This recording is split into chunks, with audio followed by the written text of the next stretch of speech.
Hello, welcome to episode 221 of the Winners and Losers Show. It's me, Hank, your host. Hi, everybody. Hello, new people. Nice to meet you. Please give me a chance. This is your first time checking out an episode. Pretty busy times over here with a lot going on in the TYT drama sphere this month. I was sort of hoping for a slower month. I had a lot of work I got to do on other things, but a mysterious wizard has arrived upon the scene from the ether. Cam James has put out a lot of content in the last few weeks, and just today he dropped his TYT expose. You might have seen my video reacting to his stuff about Dr. Rashad Ritchie at the Young Turks. And I'm sure most of y'all know I'm the guy making the documentary about TYT, which is in Cam James's new video. So that's going to be most of what we talk about in today's episode. I am going to, I have not seen it yet. I watched just a little bit. I mean, I've seen just a short amount on the Vanguard's live stream coverage of it today. And I'm sure lots of other streams and shows are going to talk about this.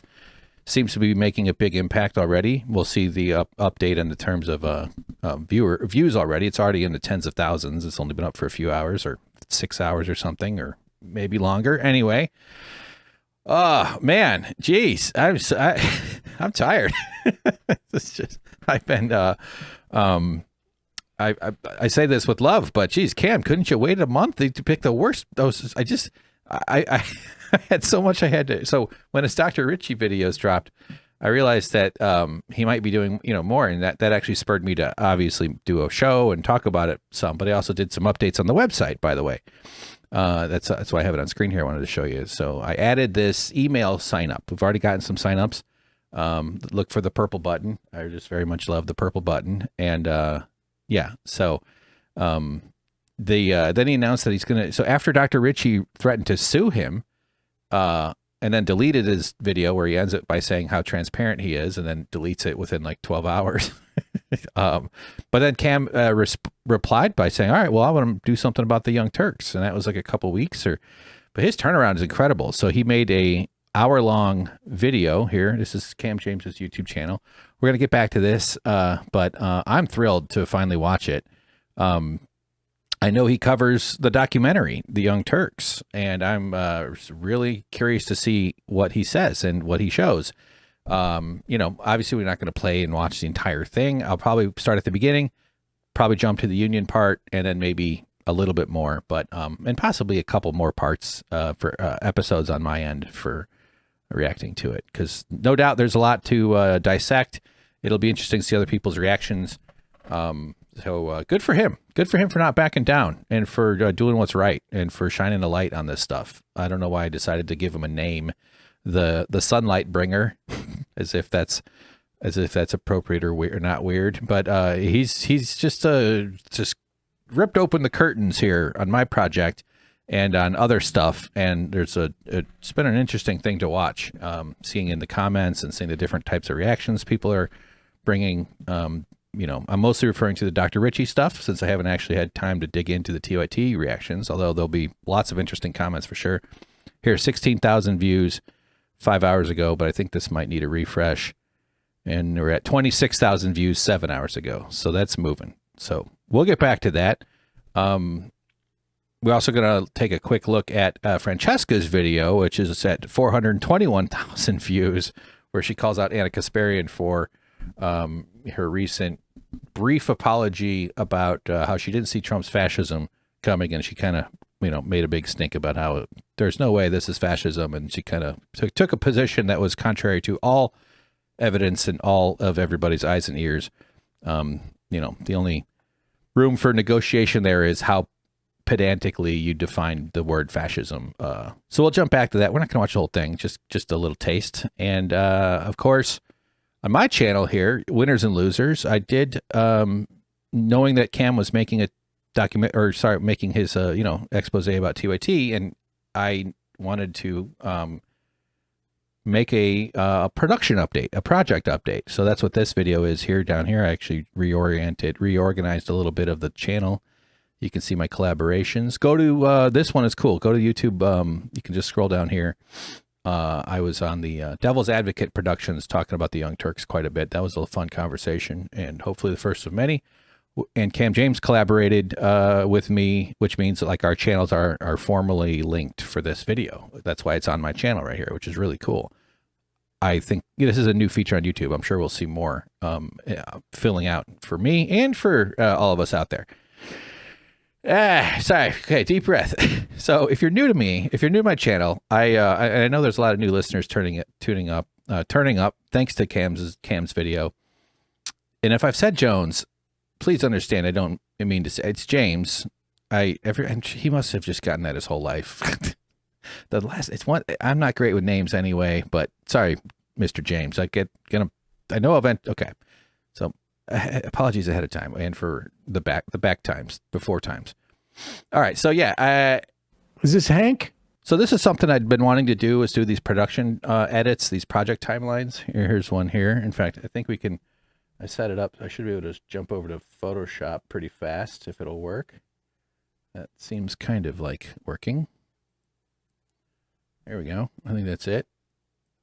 Yeah. All right. So yeah, I wanted to make an update. So I'm not going to, you can watch the video where I go through this stuff and I talk about a lot of the things. And that one's kind of an overall broad view. It gives a lot of details, a lot of backstory. You know, generally I make these videos in my brain. I'm talking to someone who hasn't heard about it before. I'm sure some people are tired of hearing me repeat the same stuff over and over. So yeah, here, let's zoom it up here and there you go. In one of the first production updates I had done, and I really failed by not making these. I wanted to do these like once a month or every 3 months. 2025 was a rough year, and I've had to like prioritize other efforts. And you know, I'm just one dude, and I'm just one guy trying to get this done. But in this, I had sort of thought I was going to make. Let's see. Yeah, there you go. That works. That's pretty good. Okay, I'm just dialing it in here. All right, good. I had thought I was going to make a whole second movie, that there was 2 films here, part 1 and part 2. And of course, then I released chunks and so this was just a confusing mess, honestly. I think the graphics are kind of nice here, but it's still not very clear. But I messed up by calling it part 1. Look at it. I even did part 1 numeral and then part 1 word. It's like, what the hell was I thinking? Not thinking much. A lot of details, so many little things to miss, but so this is old stuff, but the story that, or the details, the specifics, there's a specific part of this part 2 that was going to be like the core topic, remains relevant. And that's why it's going to be included in the full version of the full 2-hour Tell the Truth, Cenk documentary that we are making together. Not ready to go full bore, but I'm wrapping up a couple of paid projects. They're both really intense, taking a ton of my energy. This is what I was trying to get about Cam earlier, is that those 2 things were like, I was already behind on them in January. And then his work came out of nowhere in my world and took up a bunch of time and energy in that sense. And now today, this week, at least 2 days, because he's so fast with it. I kind of hoped he was going to be another week or 2 so I could have some capacity. But this is worth talking about, and it's worth getting into, and there's a good chance I'll talk with Cam someday about it. But yeah, so just want people to know that you can go watch another video, but we are going to be proceeding to complete this film and get this wretched baby out of my womb and be done with it. And hopefully I'm not the only, oh yeah, just before I get to that, there's another small documentary. I think I've mentioned this before, but this is based on Cenk's Jubilee appearance. It's titled Cenk's Personal Dealings.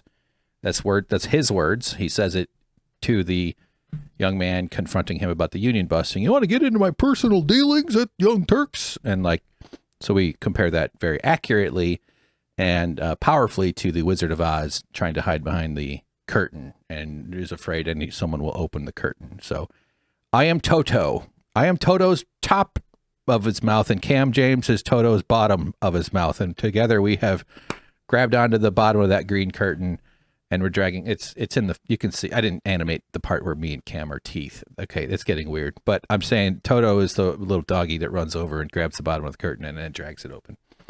Yeah, good. That's good. I'm sure that's not awkward or weird. Anyway, much to look forward to, and so let's jump ahead. Let's move back on. We'll turn back over to the browser. Hello. Good. All right. So there we are.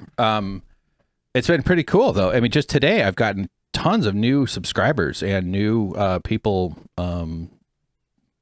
subscribing. I already said that. So thank you, Cam. Thank you for your good work, and thank you for including my work in your efforts. We're going to watch that very shortly. Just a little bit about me, though, for the people who might be wondering. I'm a dumb shit-faced moron from the Midwest who grew up in the 80s and the 90s as kind of a nerdy kid. Always kind of a funny guy in school, somewhat athletic, but never really found my footing.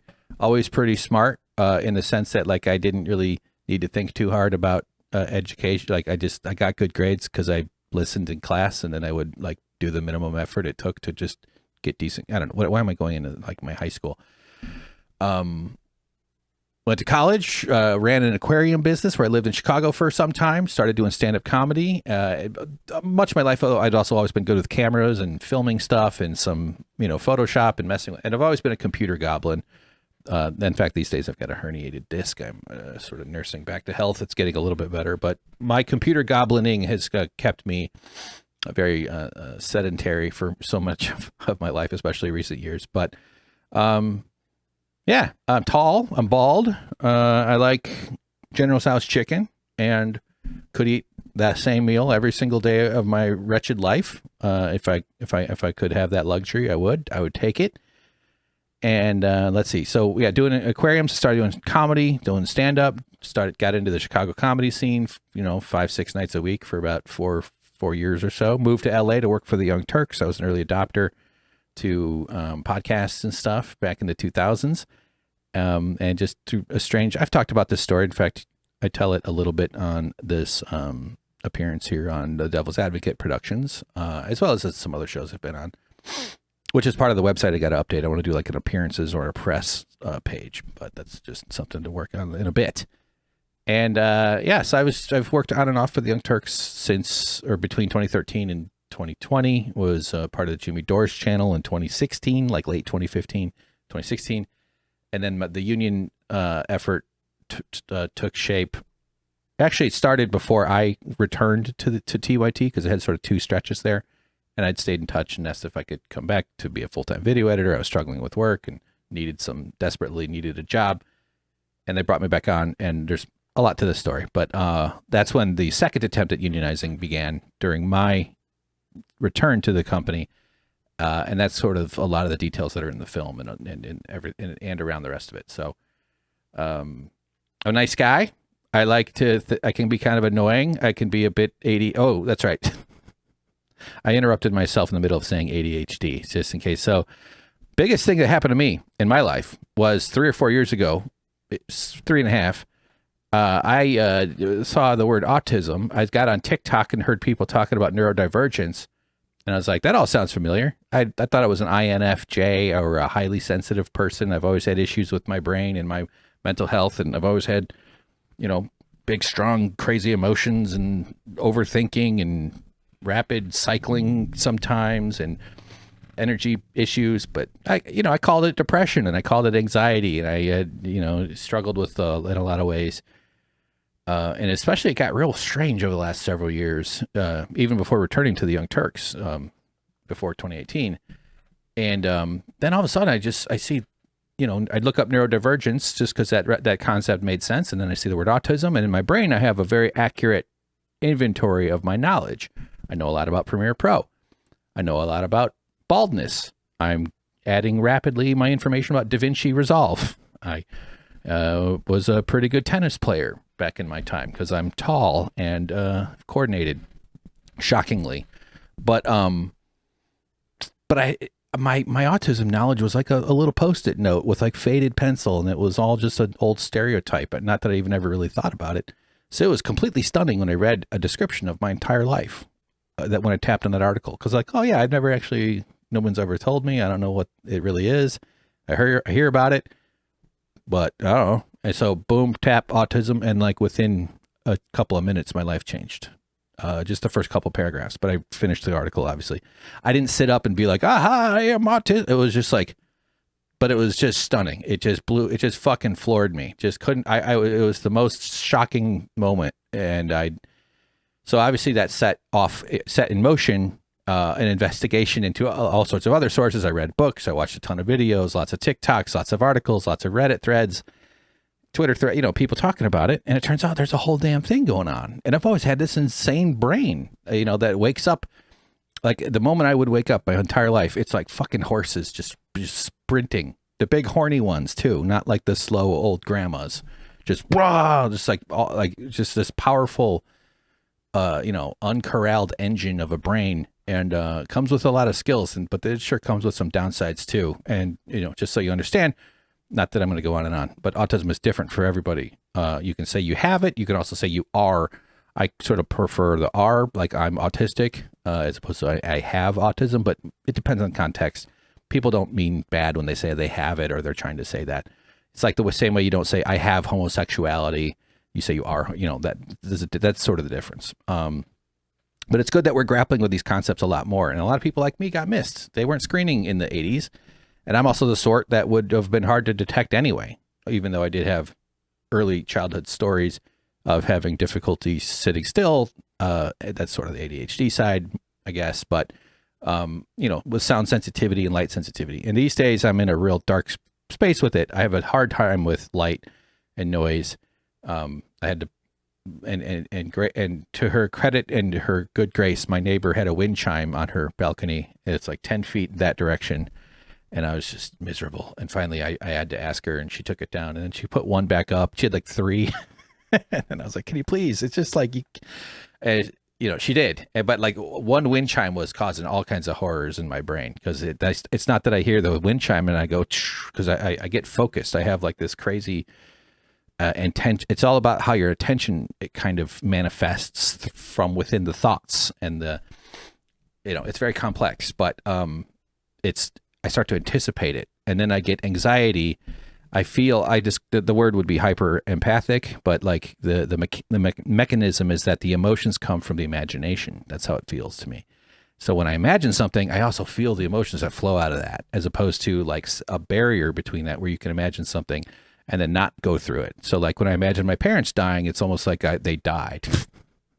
To be a little bit extreme, but so I would anticipate the wind chimes, and then I would go, God, there's wind chimes, and then I would hear billions of them, or however many times your brain is capable. So I would start to they would just ring around in my head when they're not even making noise, just knowing that every, you know, every 5 to 14 seconds I would hear one, or maybe that if it's a calm day, you know, you don't hear it. But anyway, the dream is to get away from all this shit and live in the country so that I could be harassed by the sounds of nature as opposed to the sounds of humanity here in Los Angeles. So, all right, enough of that though. But so yeah, I'm an autistic guy with a huge heart, and I just love eating pussy, you know, love a good meal, and that's about it, you know. Just want to live a decent life.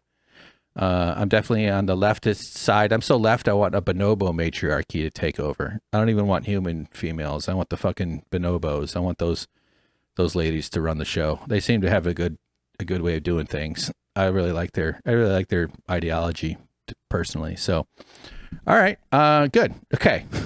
This is how I podcast. So thanks for putting up with me.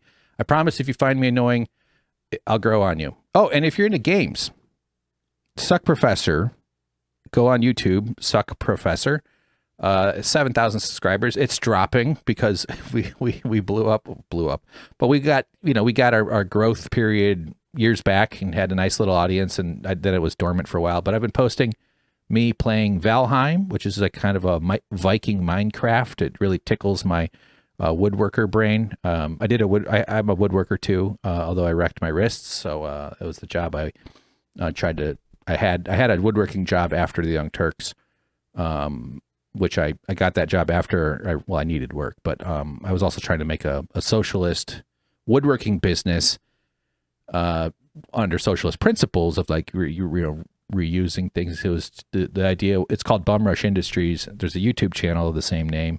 The idea was to build videos and do like content as a video producer and video editor and comedian, but the product was on my balcony on a tiny workspace I built on the balcony here, but the product was going to be poop stools made out of found furniture. Thus, Bum Rush Industries was the name. And yes, I am very good at naming things. Just ask my son Zork. See, that's the sort of okay. Gosh, why did his comedy career fail, huh?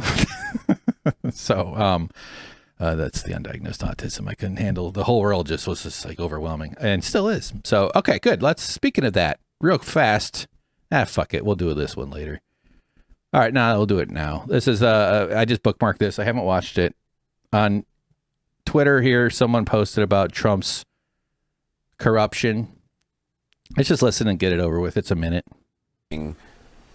A figure of nearly 1.4 billion. I mean, it's closer to 1.5 billion. It's incredible. They're talking about how much money Trump pulled in for himself. I didn't really give you that context if you're just listening. Did it surprise you? It's absolutely shocking. I think it's been shocking every month. I mean, I studied Donald Trump's finances, including obtaining his tax returns of some colleagues. This is Russ Buettner, investigative reporter at the New York Times. Now, I had heard that Trump had made $4 billion or $5 billion off his crypto scam. Maybe he hasn't personally cashed it out yet. And there's all sorts of ways that his money is just his pocket is just being filled. It's almost to the point where it's like a tax. Like in order to do any business with the United States government, you got to pay the vig to the boss. It's mafia Putin state shit. He gets a taste of everything. I guarantee it's going to come out that he's getting, and I think he's already been reporting about it. So I'm not sure if it's been confirmed yet, but I guarantee he's getting a money off of the Venezuelan oil tankers they're stealing and the wars that he's causing. And it's just unbelievable, unfucking believable that we have a society filled with cuck little bitches that are eager and willing to lick this guy's taint and suck on the grease off the bottom of his boots. He doesn't wear boots. This guy's not man enough. And just defending this kind of theft and stealing. You're supposed to feel guilty if you get, food stamps, or you're supposed to feel guilty if you ask someone to help you or something. You got all your shame imbued in you through this torture device called rugged individualism. Yet these soft baby boys at the very top just get free money all day, all the time. Can you imagine wanting money in your late 70s anyway, or your 80s? I'm sick of money, man.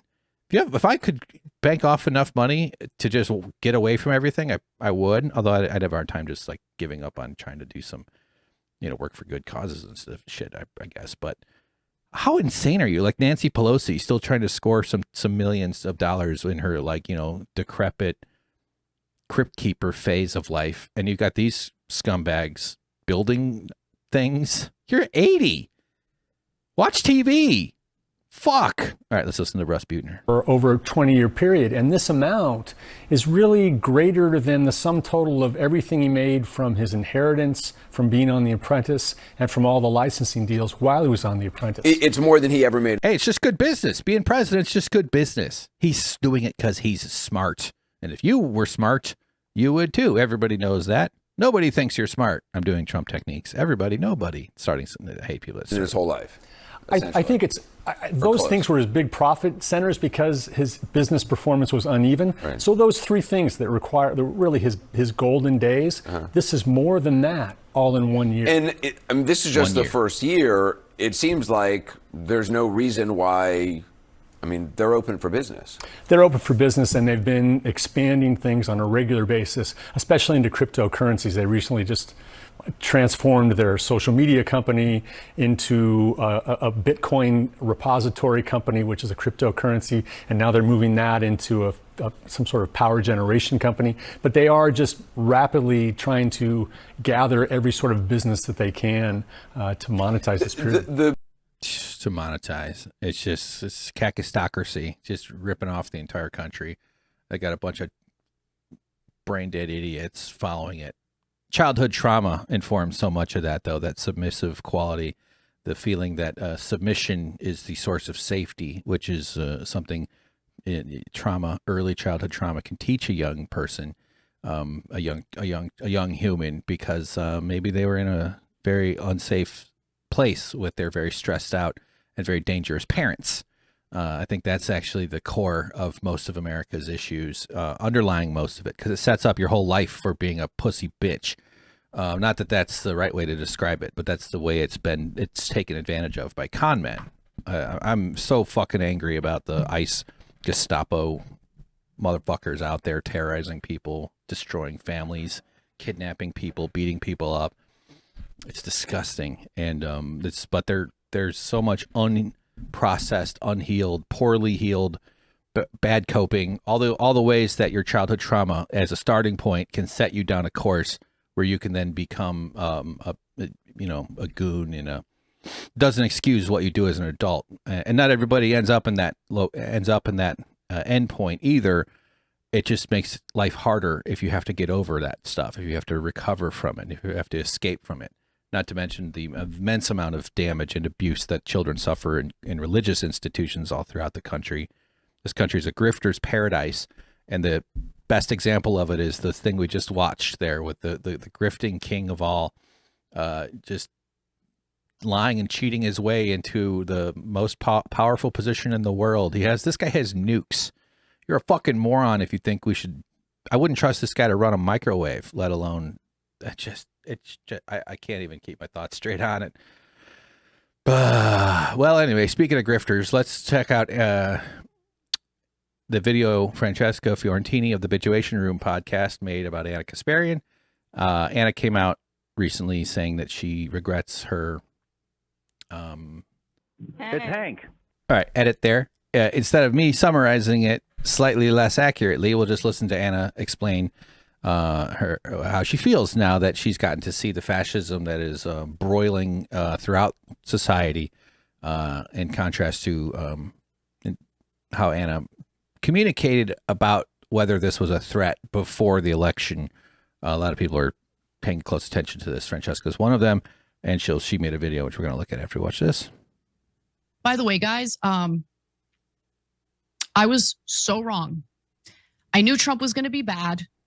I didn't like, just because, when I hear the word fascist, I think of,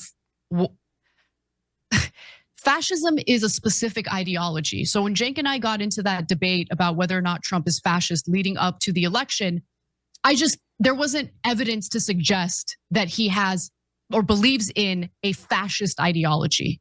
But what's being carried out right now on the streets of Minnesota, watching these videos of pregnant woman, like there's a video, we're going to get to it later in the show today.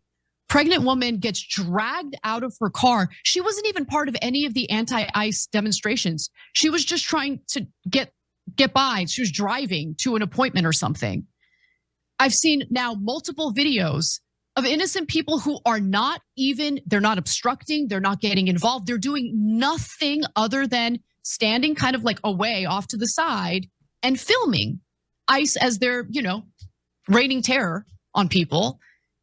And the ICE agents walk up to them and literally knock them to the ground. American citizens. Oh. I'm sorry. I feel guilt every single day that I didn't see this coming. I'm such an idiot. Feels guilt.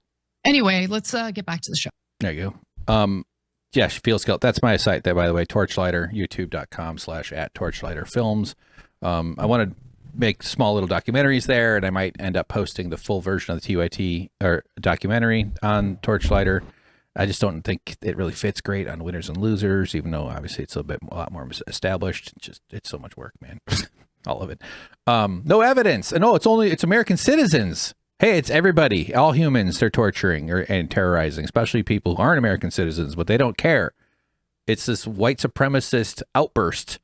This country's true character is all wrapped up in its violence and these complete losers that are doing. I can't even. Okay, I just hope there's justice someday. She's referring to this debate here she got into with Cenk. Since we're doing it, might as well play it. Let's go. Notion of a fascist. Just for dates, by the way, this is October, at least this was posted October 30th, 2024. And here, the apology we just watched was recent, 2026 here in January. So, what is that, 15 months? Something? Because look, if we're just going to use fascist toward anyone we dislike, all right, then the word doesn't actually mean anything. Okay, what do you want me to say, Anna? You want me to say wannabe dictator? Sure, you can say wannabe dictator, but I don't even think he wants to be a dictator. Of course he does. That's what you do when you lose an election and you go, oh, I got fake electors and I'd like to terminate the Constitution and bring out the tanks and use martial law against American citizens and shoot protesters. I mean, if that's not fascist, then I guess the word just shouldn't exist. But was he able to do those things? Trump's his rhetoric is awful. Okay, if you don't want to be called fascist, stop saying fascist things. It's not that hard. Okay. Not that hard. Oh. You got to say it with an Italian accent. I'd like to go to make America great again. Like, I understand there's a difference, and there's this historian Daniel Bessner, and I had him on her show Unaligned to talk about this in an agreement kind of way. I haven't had the willpower to watch it yet. I've been so busy. If I even care to, I probably will eventually. But I think their concept is that this fascism is like a specific set of beliefs and stuff that don't apply to here, and that because Daniel Bessner has two articles. One is in Jacobin and one is in the New Republic, where he makes his case. And I hope I'm summarizing somewhat accurately, but is that basically that America has its own brand of terror. It's very racialized, and it's rooted in our culture that goes far back, and that's not the same as fascism. And it's just sort of a pedantic. It's like, it's not precise enough, therefore this can't be that. But she's clearly was making excuses. And then the giveaway is to say there's no evidence. There was no evidence at the time. So in 2024, she saw no indications that something of a fascistic nature was headed for us. That maybe, I don't know, maybe them demonizing anti-fascists constantly. Was that a giveaway? Like, okay. So Francesca wanted to make a point about it. And Francesca is a damn pro stand-up comedian, professional news presenter, political commentator, podcast host. Seems like a great spouse and even an even better offspring producer. I didn't want to call her mom. Maybe she doesn't like that word. Do you ever think about that? I doubt it. I'm sure it's mom. But it would be weird if I said, okay, fuck, I always trap myself. But Francesca, if you're not familiar, has been in the trenches battling with the Young Turks about their right-wing pivot, and she interviewed Cenk in late December 2024. Of course, you've seen the part where she brings me up in Cenk's project, and he cackles with hatred. She was fired shortly, about 3 months later. I had something to do with that, which we'll talk about someday, publicly, not like anything I'm revealing or whatever, but I know. Yeah, that'll be funny. I posted the videos where she says Cenk looks like a bitch, because he was looking like a bitch, and that seemed like it had to get out. So I played a role. But anyway, so but I'm really appreciative that Francesca hasn't just said, all right, I'll move on. I'm not gonna glove. What word am I looking for? Like, I'll move on. See, I suck at this.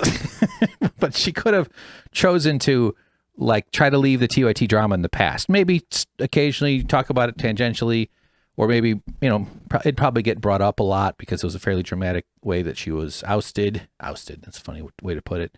But she's not holding back with her attention on this. I mean, I imagine she probably is, actually, but we all have to for our own sanity. But she couldn't help herself here, I guess, and she wanted to address Anna's apology. I think apology is a bit of a strong word, even though she says I'm sorry.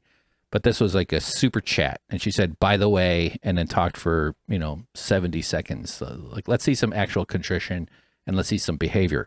That's how I would be able to read an apology. But so here, let's just start it. By the way, guys,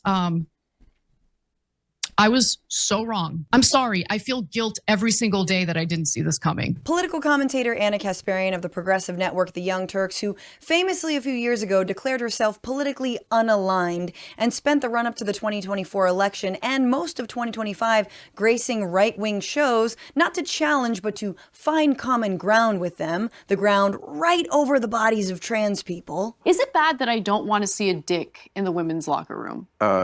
Is that bad? No. Ana is now having a bit of a come to Jesus. Whenever I'm in the men's locker room, I see a dick because I'm a big asshole. Get it? Okay. This moment, and apologizing for not seeing all of the fascism coming and not rightfully calling Trump a fascist. By the way, guys, I was so wrong. I knew Trump was going to be bad. I didn't like, just because, when I hear the word fascist, I think of, fascism is a specific ideology. So when Cenk and I got into that debate about whether or not Trump is fascist leading up to the election, notion of a fascist. Because look, if we're just gonna use fascist toward anyone we dislike, all right, then the word doesn't actually mean anything. Okay.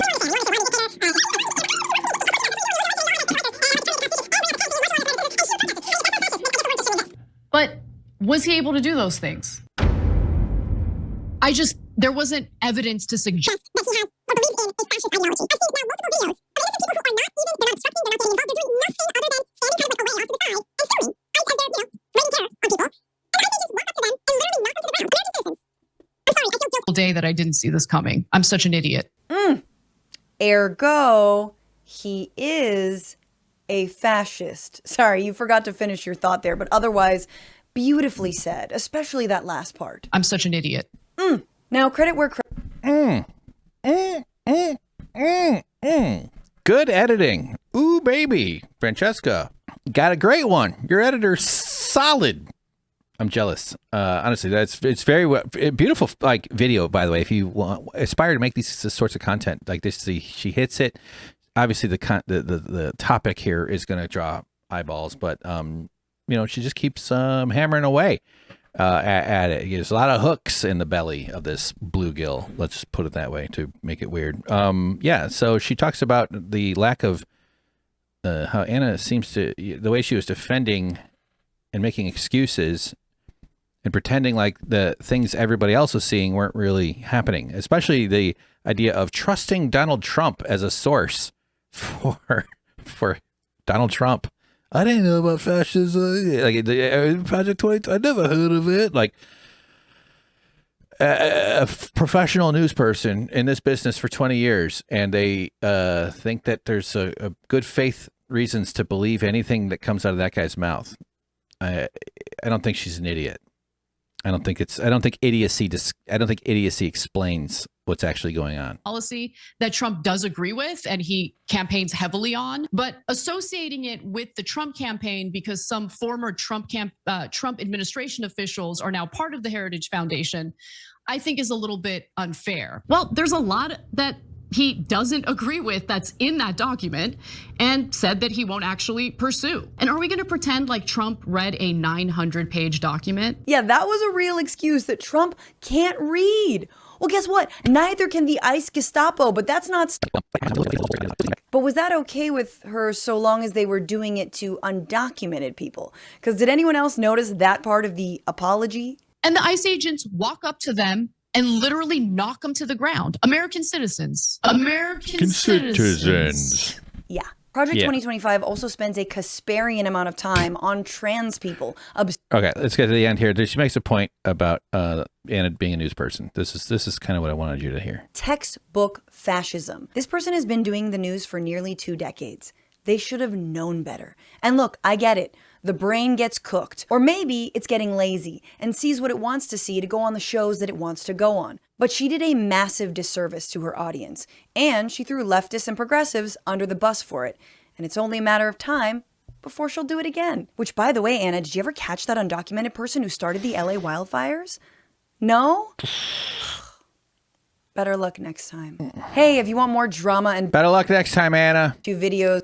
She mentions this right here down in the corner here. What are you doing on screen? Their interview with Cenk here. That's the one where she brings my name up. So go check that out. So great job, Francesca. We're all happy to see that. Big numbers on that video too. 420,000 in 4 days. My God, it's like it's got to be way more than all the views I've ever gotten in my entire YouTube horrible, wretched fucking career. Okay, so.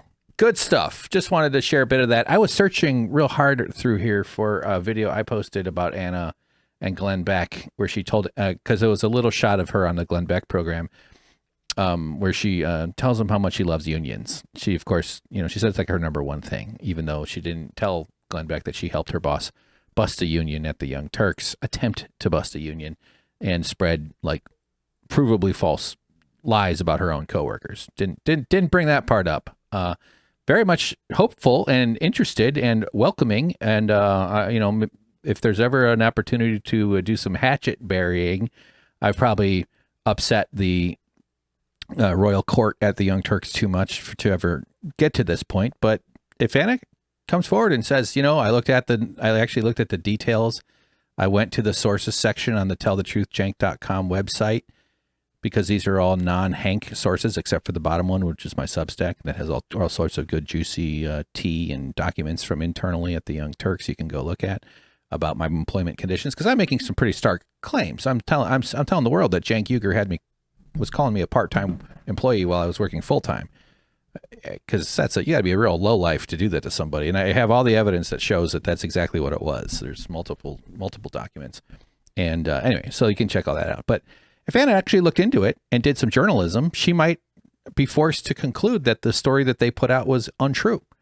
And as all good journalist professors do and should do, she should retract and apologize. And maybe there's a way for her to do that that doesn't involve me. Okay, I'm an asshole. I've pushed things this far, and it's not going to, wouldn't want to dignify me or my project with your presence or that. But do it because it's the right thing to do. Do it because your credibility matters. Do it because Cenk Uygur lied to you, and your trust and loyalty to him is now featured center stage in a documentary about misinformation and union busting. You don't have to do it because of me.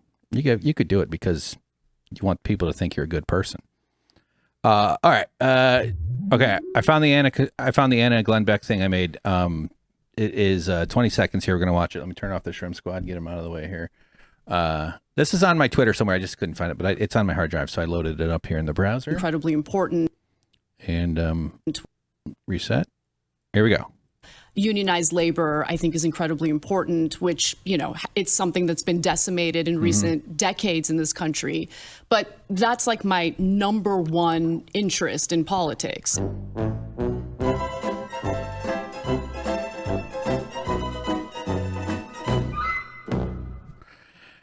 Yep. Bump, bump. That's from an Nomiki Konst interview. You can look up her channel, Nomiki Konst, Ana Kasparian, air quotes the phrase union busting. And she actually talks quite a bit about the whole situation with the union coming forward. And she basically paints herself as a victim and how people who judged Cenk for it were doing virtue signaling. It was a real weird interpretation. And so this is in the film. We haven't gotten to the portion of where we break this down a little more. There's only a screenshot so far of this, but pretty remarkable, for someone to be telling Glenn fucking Beck, of all people, that she's all about unions because she's olive branching. This is what's the dates around here? Shoot, it's not. I don't see the date. Boy, whoever made this video did a terrible job. You're supposed to put the date on there for people that are trying to get the accurate information out. But yeah, so Glenn Beck wants to, and then of course a lot of right wingers, and there's plenty of conservatives who are in unions. Blue collar types. They're not all. We assume all blue collar people are conservative. That's not true whatsoever. But there's a lot of conservatives in unions around the country, and their ideology and their news diet doesn't necessarily exclude the unions, but they'll certainly vote for politicians who do a lot of damage to unions, and especially the Trumps, man. It's just brutal. But, Glenn Beck will make some conceits to it, and it's pathetic. But this will certainly be in the movie at some point. It's something that's been decimated in recent decades. Union decimator doesn't like all the decimation that's gone on. And I saw some people understand Anna's not management. She has a powerful position at the Young Turks, but she's still, I guess, an employee. She has a private union, an agent who negotiates on her behalf. So she's not necessarily in need of one. And it would be amazing if when she does finally shake the fog off and come just to her senses, like I said, if she reaches out, we'll make a secret documentary about unionizing TYT led by Ana Kasparian. Wouldn't that be an amazing comeback film? John Idarola, Ana Kasparian, J.R. Jackson lead a rebellion at the Young Turks to finish the job, to complete the unionization, because the Young Turks union is only about 20% of the company. That would probably save the company, but Cenk is too lost in his hubris to have the wisdom to realize he should do everything I say. No, he should do what the film is titled, though, for sure. Tell the truth, Cenk. Do it, buddy. Okay, guys. Sorry, we lost you here. Okay, the moment we've all been waiting for. Cam James' video has dropped. The Young Turks, A Throne for Fake Progressives by Cam James. I am so excited to finally watch this. I've been watching reactions all day long. Not really, I've been busy, but I did watch Vanguard react to it already, so I've seen a tiny bit of it. I know he's used some of my film. I'm the guy making Tell the Truth Cenk. I almost said tellthetruthcenk.com. That is the website. The documentary about the battle for workplace dignity at the home of progressives. Full episode, or 84 minutes can be watched right now. Go to the website for that, or here on Winners and Losers on YouTube. I'm also working on a second, like a small 20-minute documentary based on Cenk's Jubilee appearance. So I put up a video just today, but you can find the January update about the project. I made it my channel trailer. Shouldn't be hard to locate because we're ramping up production here in 2026 to finally get this demonic baby out of my womb. My uterus just can't take it anymore. I'm exhausted. I am just done. I'm just totally done. Okay. Need to get past this stuff. But holy shit though, Cam James just blew the lid wide open on this. I decided to name him the sunlight bringer for some reason. I'm in a real Game of like Lord of the Rings kind of mood here. Oh, here's my my reply. Oh, good. I wrote on his video, "Thank you for bringing attention to the documentary, Cam. I haven't watched yet, but wanted to express my gratitude for the long overdue sunlight. I've put years of work in to tell the truth, Cenk, and if enough of us get loud, we can bring some justice to some workers who had their story erased by a union-busting boss determined to keep the dark secret of his true character in the dark. You are the sunlight bringer." That must be so weird for him. "Thanks for the info, Hank. Couldn't have made it through without you." I sent him information that he, used. I've been with my head buried in these catacombs for a long time. You bury your head in like barrels and sand and not okay. I've been in the catacombs, in the dusty tombs, blowing dust off old books, making wax candles out of mummy limbs. Okay, all right. So my struggles with this whole thing, and then suddenly this man shows up and opens up a huge hatch and he brings sunlight.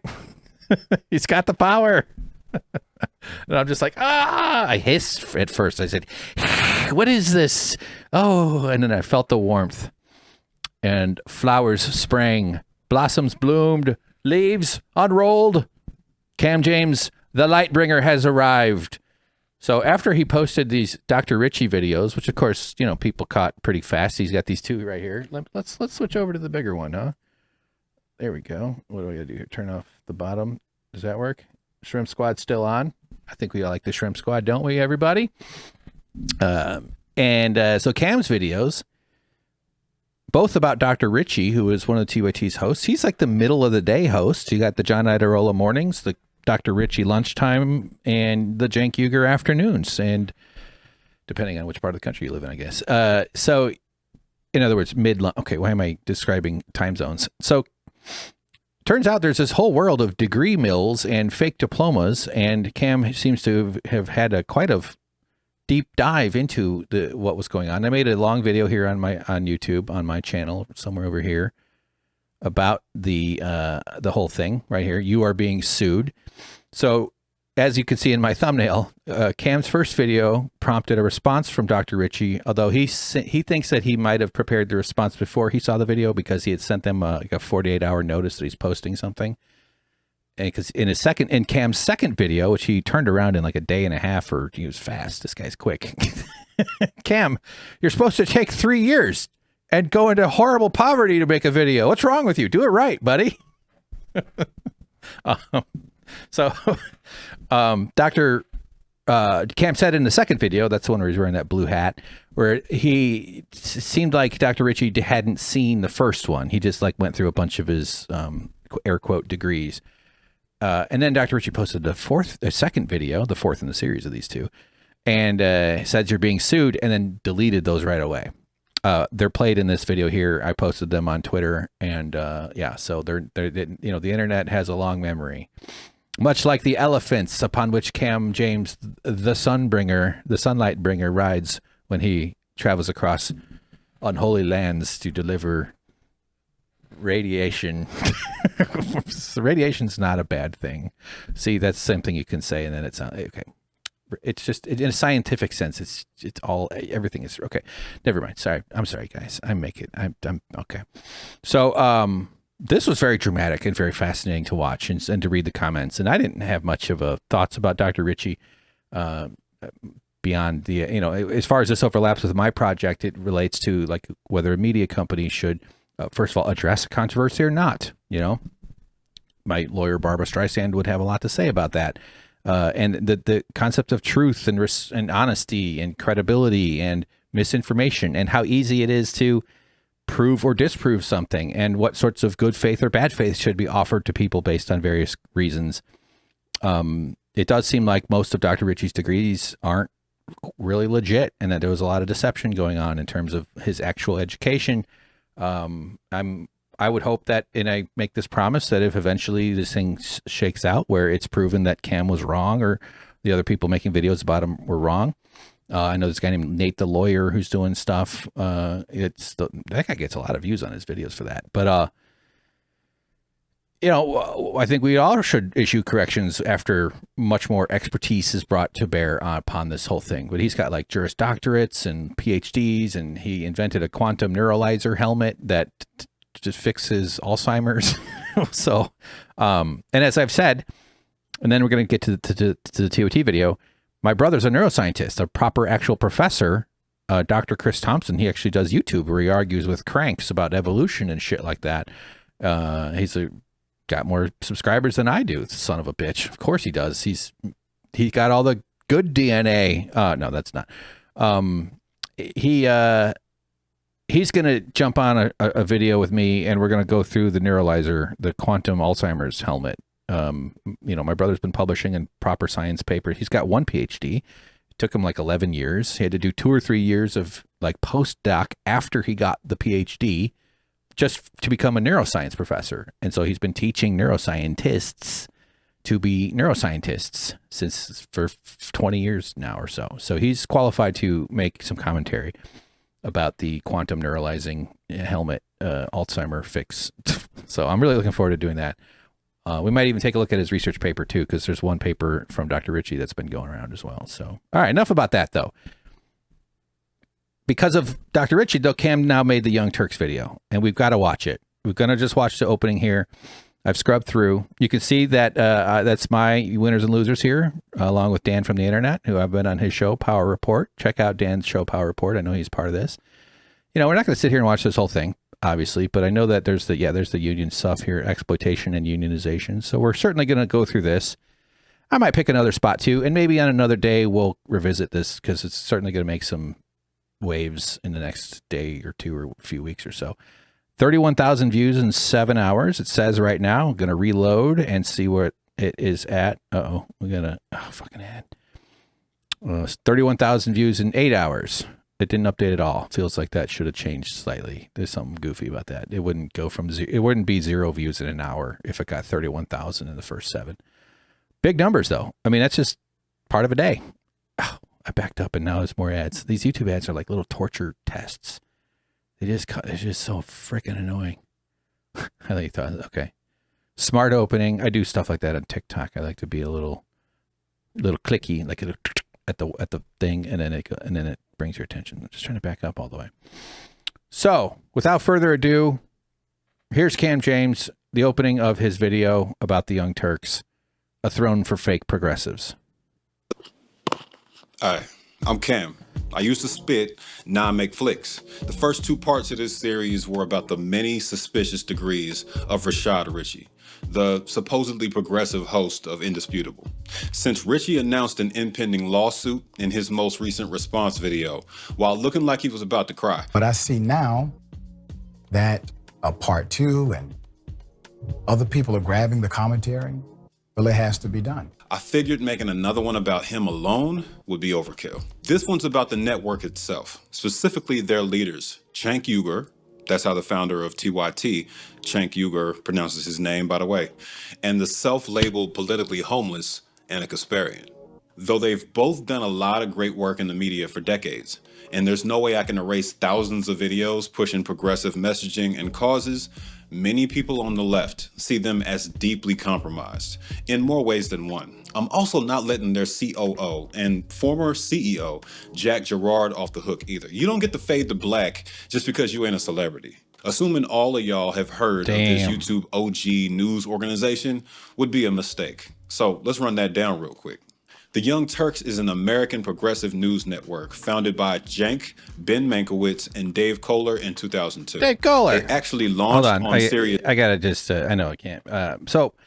You guys might know, I worked at the Young Turks between 2013, or off and on between 2013 and early 2020.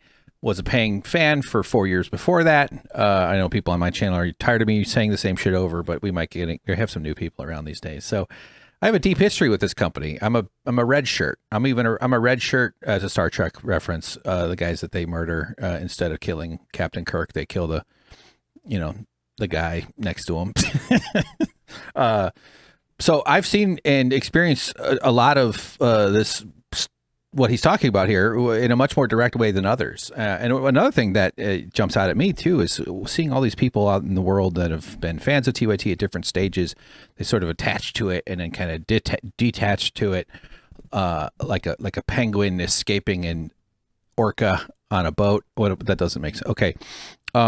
So people have different storylines and different timelines for that. And I just happen to be very much like everybody else, but in a much longer, more protracted kind of way, because I was a big fan. I came out of TYT's audience. I believe in the principles of honesty and integrity, defending your friends, speaking truth to power, all the things that I'm trying to uphold in my film. And the behavior I'm calling Cenk out for, that he was not living as an employer at the Young Turks. I don't know why this world makes it okay to disrespect workers more than anybody else. Because if you'd done it to a stranger, it would have been like a big scandal. But your employee-employer relationship, probably because it has a foundation in slavery and in feudalism and in exploitation and in the ways that the owner class of society has always ruled over the rest of us. Anyway, just to say this, so I want to say satellite radio. Hold on, I'm going to back up 5 seconds. Here we go. And Dave Kohler and I were buddies. I love Dave Kohler. I miss you, Dave Kohler, if you're watching this. I miss Dave Kohler. He's such a nice dude. I really had a lot of nice times talking with him and playing tennis. I think I beat him once. He's a good guy. He's got that like wiry body speed. Obviously could outclass me, big dumb oaf who doesn't play as much. But yeah, very good at chess. Just a real authentic and good dude. And by the way, Dave, I don't actually think you're a coward. I just think you should talk. You should live your principles too. Come on, man. You know I'm right. Dude. Take me out for Chinese food one of these days, would you, Dave? Let's live old times. Yeah, and I knew Ben Mankiewicz too at the office. He's best known for being a host on Turner Classic Movies. His dad wrote, or his uncle or somebody wrote Citizen Kane, and I was also like some sort of political advisor. So he's got some kind of connections, or at least that's the type of family he comes from. So yeah, but these guys started early on, way back. So it's cool. He's given a little history lesson. Yeah, let's just keep going. So, all right. In 2002, they actually launched on Sirius satellite radio in the early days, then hopped on YouTube and Twitch when those platforms rolled out. Ana worked her way into a partner position fairly early on, and even took over editorial control after Cenk became a politician. TYT is co-hosted by Cenk and Ana on the flagship broadcast, with a gang of shows targeting different left-leaning demographics. A variety of hosts anchor those shows, including our best friend, Rashad. I hear everybody loves John Iadarola and The Damage Report. There is not a pure soul at the network than John, I'll be honest. I love to hear it. I've heard great things about sports and politics commentator J.R. Jackson, OG news anchor David Schuster, and I've heard of Nina Turner through the grapevine. Everybody else doesn't ring a bell, but they got a lot of shows, bruh. At any given time of day, one of their shows is live, which seems like it was the whole goal of building so many spinoffs in the first place. I interviewed Dan Evans, aka Dan from the Internet, a former producer and guest host for the Young Turks, and collaborated with their former editor, writer, and co-host, Hank Thompson, who's been eyeballs deep in his own exposé, covering the scandal around TYT's union-busting saga, called Tell the Truth, Cenk. I'll be including... Oh, man. Yes, sir. Nipples deep, I'd prefer you use, not eyeballs, because that would mean I couldn't breathe, but because my nipples do ingest air. See, why did I? Okay, sorry, guys. This is the way to not do it. I can't help it. That's amazing. Yeah, I sent them some stuff about it. I sent them some information that I had, available and all this research. I'm so glad that it's getting used and that people are seeing it. Yeah, and I do actually want to just rewind that. Let me go. Around TYT. That's me on one of the post-game shows. I would do the occasional Friday show. Loved it. The camera loves me. Let's be honest. I mean, look at that skull. Look at that beautiful head. Look at that gorgeous brain. I mean, it's not the brain inside. It's more just that, like, there's just nothing wrong with that skull whatsoever. My mom had the biggest cervix, and that's just so far been the peak event of my life, unfortunately, was my lucky break with the size. Okay. So, okay. That's Malcolm Fleshner in the middle. Steve O, former executive. He was also a Jimmy Dore co-host when they did Aggressive Progressives. I was editing that when they finally ended that relationship and canceled it. And when you say shows get canceled at networks, sometimes that can be kind of a dramatic, like, hard cut. But oftentimes shows just sort of peter out or die off, or something, other opportunity takes people's attention. It doesn't carry the negative connotation that it does in other contexts, I would say. It kind of depends. But I had fun doing these post games. I really did. I remember I would put so much effort into it. I actually created an intro for space news with Hank and Dave. If I can find it, I'll edit it in right here. And it's super fun. I might have had to mute the music, though, just to be totally safe here. So I would put a ton of heart and energy into getting ready. It took about an hour and a half, maybe. I would sort of knock off the work I was doing to give myself like 20 or 30 minutes to read some of the stories we had prepped or something. So all told, doing that. And I remember one day the head of programming, Judith, who is shown in the documentary briefly, she knew I was doing that. It wasn't like it was every week, and it wasn't chewing up all but, an hour and a half a week if I did it that week. So and I did a lot of work at home for it. She kind of asked me if, like, I'm clocked in while I'm on, and I was like, I really loved it because I'm a stand-up comedian, or I did comedy, and of course I would rather sit and be funny and goof off at a desk than edit a goddamn video. Who wants to move a mouse around all their goddamn life? I mean, I have, and look where it's gotten me. It's miserable. So I'd really cherish this time, and I was willing to do it for free. And I even told her, I was like, oh, I can clock out if you want. I mean, I don't know. But keep in mind, during this time, I'm not getting benefits. I'm making $21.63 an hour, and they're not paying me any benefits.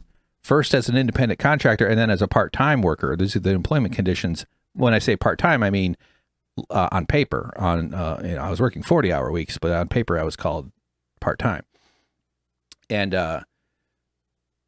no benefits. And so, like, I'm just like, are you serious? Like, you guys are worrying about the $31 I might get paid to prep for a half hour and then to talk on camera for an hour for one of your shows that goes up on Friday? That's like a looser kind of, because like most of the post games Monday through Thursday would have been like the main hosts. The Friday post game was kind of like the main hosts don't want to screw around on Friday night evening. Everybody wants to go home a little early. So so it was kind of like the B team, which is great for me because I'm a total C team guy, and loved it. In fact, I still wear that hoodie over there, and I've gotten too fat for that shirt. But I look back at those days and I'm like, man, I didn't need to have body image issues. I could have gotten laid so much more. Look at me. That's hilarious. I still am, but now I'm a big blob.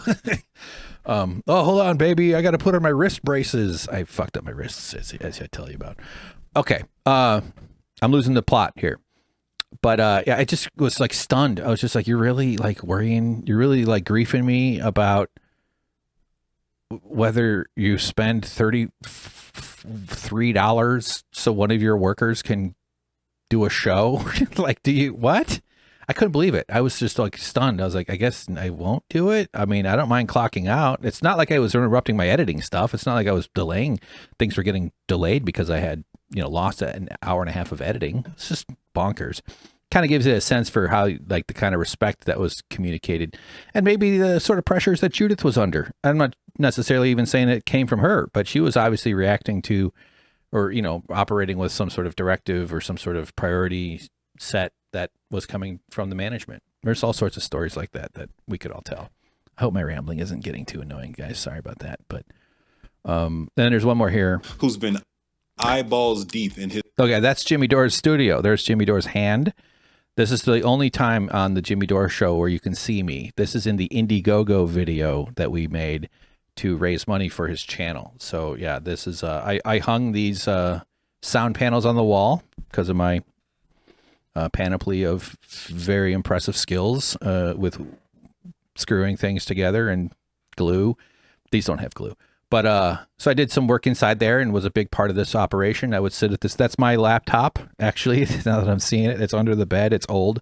Rubber like turns sticky, like rubber grip type. Like it gets sticky over the years. What the so I would run sound. I would type notes for publishing. I would type notes for editing. And then I would take a video card home and do a bunch of editing in the morning because it would be like too late by the time I got home, and post things. So I did a hell of a lot to bring this channel to life in late 2015 and then 2016. And then I was no longer on the show at the end of 2016 for various reasons. I'll save those stories for my memoirs.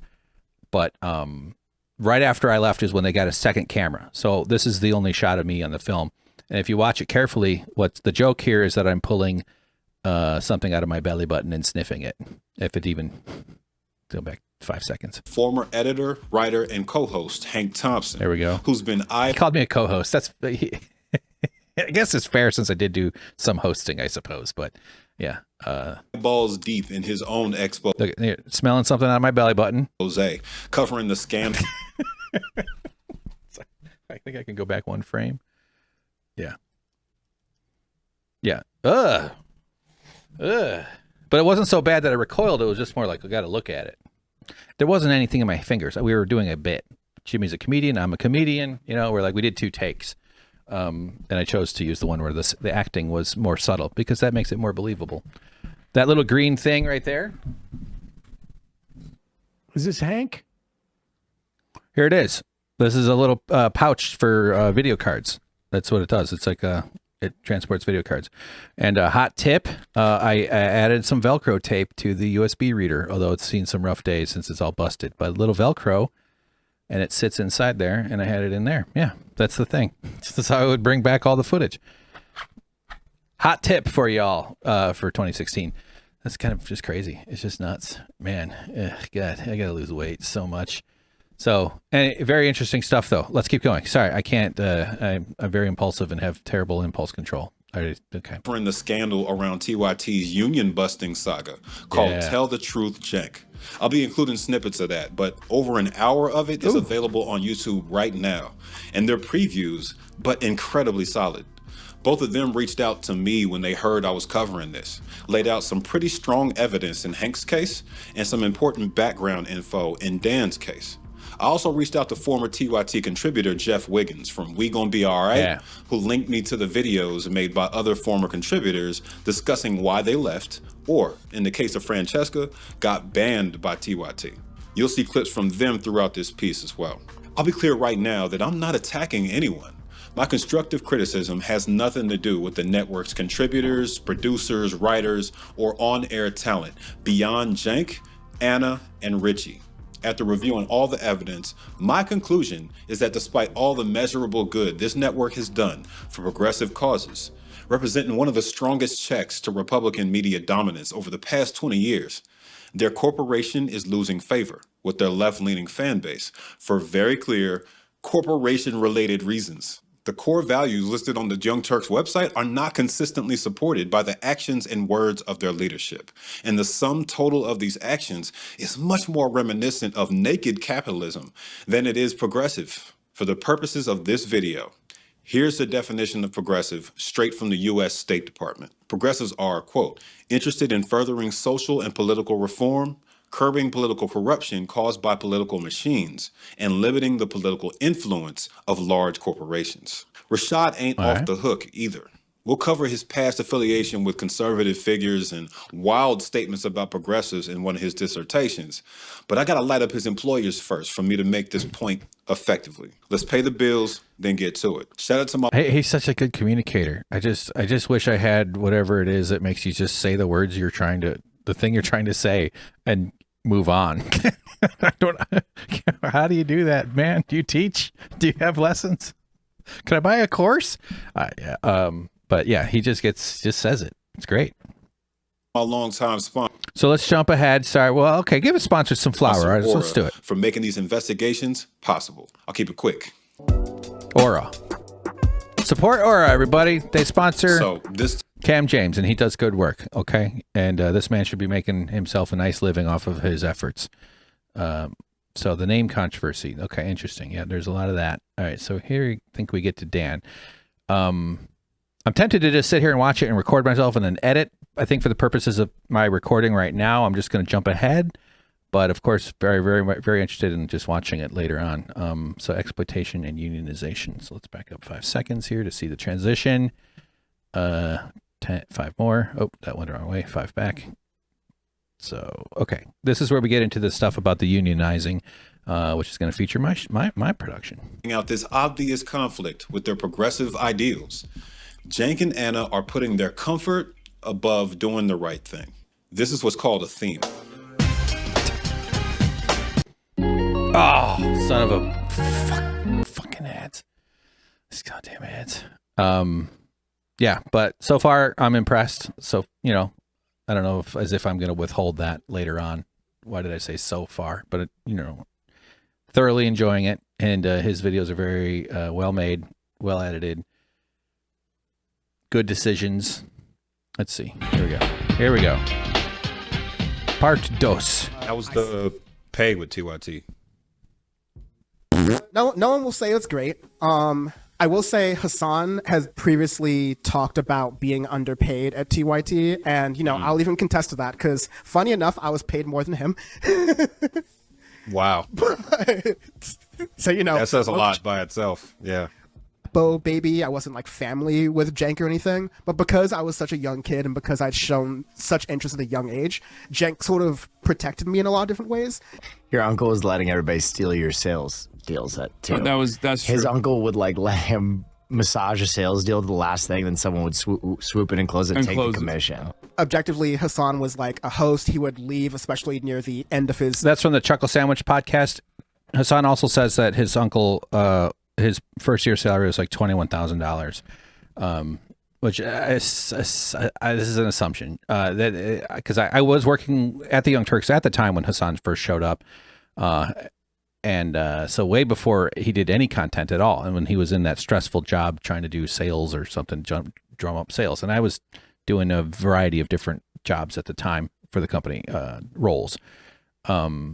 He seemed really stressed out. Mainly is mostly what I picked up on. But I didn't talk to him directly about his income or anything. But I'm assuming that $21,000 was plus commissions, probably. Like, oh, you had a sales job, this was some money, and then you can earn more. But as we saw, Will Neff is that dude who is on one of Hassan's podcasts. I think he has his own streams and shit. Uncle Cenk was robbing him of his sales commissions, and he said so. So, in that same video, which we might see, he talks about how Uncle Cenk skirted labor regulations, which is fascinating. And that's also stuff I'm including in my upcoming mini documentary, Cenk's Personal Dealings, about the Jubilee appearance and the evidence for the union busting. Time at TYT, he would leave and start doing his Twitch streams. He would basically come in, do the script we worked on, leave, and then that was it. I'd be there producing 2 or 3 shows, so like I better have been paid more. But that's. I've heard that, and I think I've even heard Hassan say it. This isn't like internal rumors, stuff public, that his pay that year was to contrast. So because his first era before Bro Tips was like 2014, and then I know Dan's not just only talking about 2019, but during the year we were starting the union was 2019. I was editing some of Hassan's videos. I wasn't his primary editor. I was Francis Maxwell's primary editor, both doing the breakdown video. So it's very similar style. So as a backup, I did some of Hassan's stuff. And so we would text like stuff, and he would come in. He seemed like he was kind of in a rush. He might check in with the editor a little bit. Then you'd get the footage and his script, and then you'd have to like match up some of the visuals that were requested. You'd have to go find them through links, and then, edit them to the video as it was shot, do a bunch of jump cuts. We added some Mogurts, which is like an After Effects thing for filling in repeated elements with new information and just other things, and just sort of stylize it and make it sort of seem like a, ongoing thing. And those were very successful on Facebook for some time, and that blew up. Hassan talks about it on the Better Bad Ideas podcast with Sean O'Brien, in terms of how that IP was not under his control, and that was radicalizing for him. He didn't like that. He was just sort of had it sounded like he had more ambitions to do other stuff, but Cenk didn't really treat him with the respect that would have driven him to keep doing that. And so he was doing Twitch. I'm pretty confident he was making, and I've heard him say, just to finish that last thread, is that his pay was about 60 to or 65,000 that year when he was I think that's probably what Dan is referring to in terms of time period. When I said the 21,000, that would have been like 2014. So that because his job had totally shifted by the time 2019 comes around. Just so I'm not trying to confuse those two timelines, those two times. But 60 is what I would have been thrilled if I was making 60. I made 43 or something with overdrive. What the fuck? Overpay. Why can't I think of that word? What's wrong with me? Overtime. Jesus Christ. And because I was technically an independent contractor, according to the paperwork, the HR person once told me I wasn't even supposed to get overtime. And I was like, so the editors got a different kind of pay grouping or pay package or something because the workday was roughly 10 to 6 p.m. If you did like main show editing, you'd work till about 6 p.m. or so.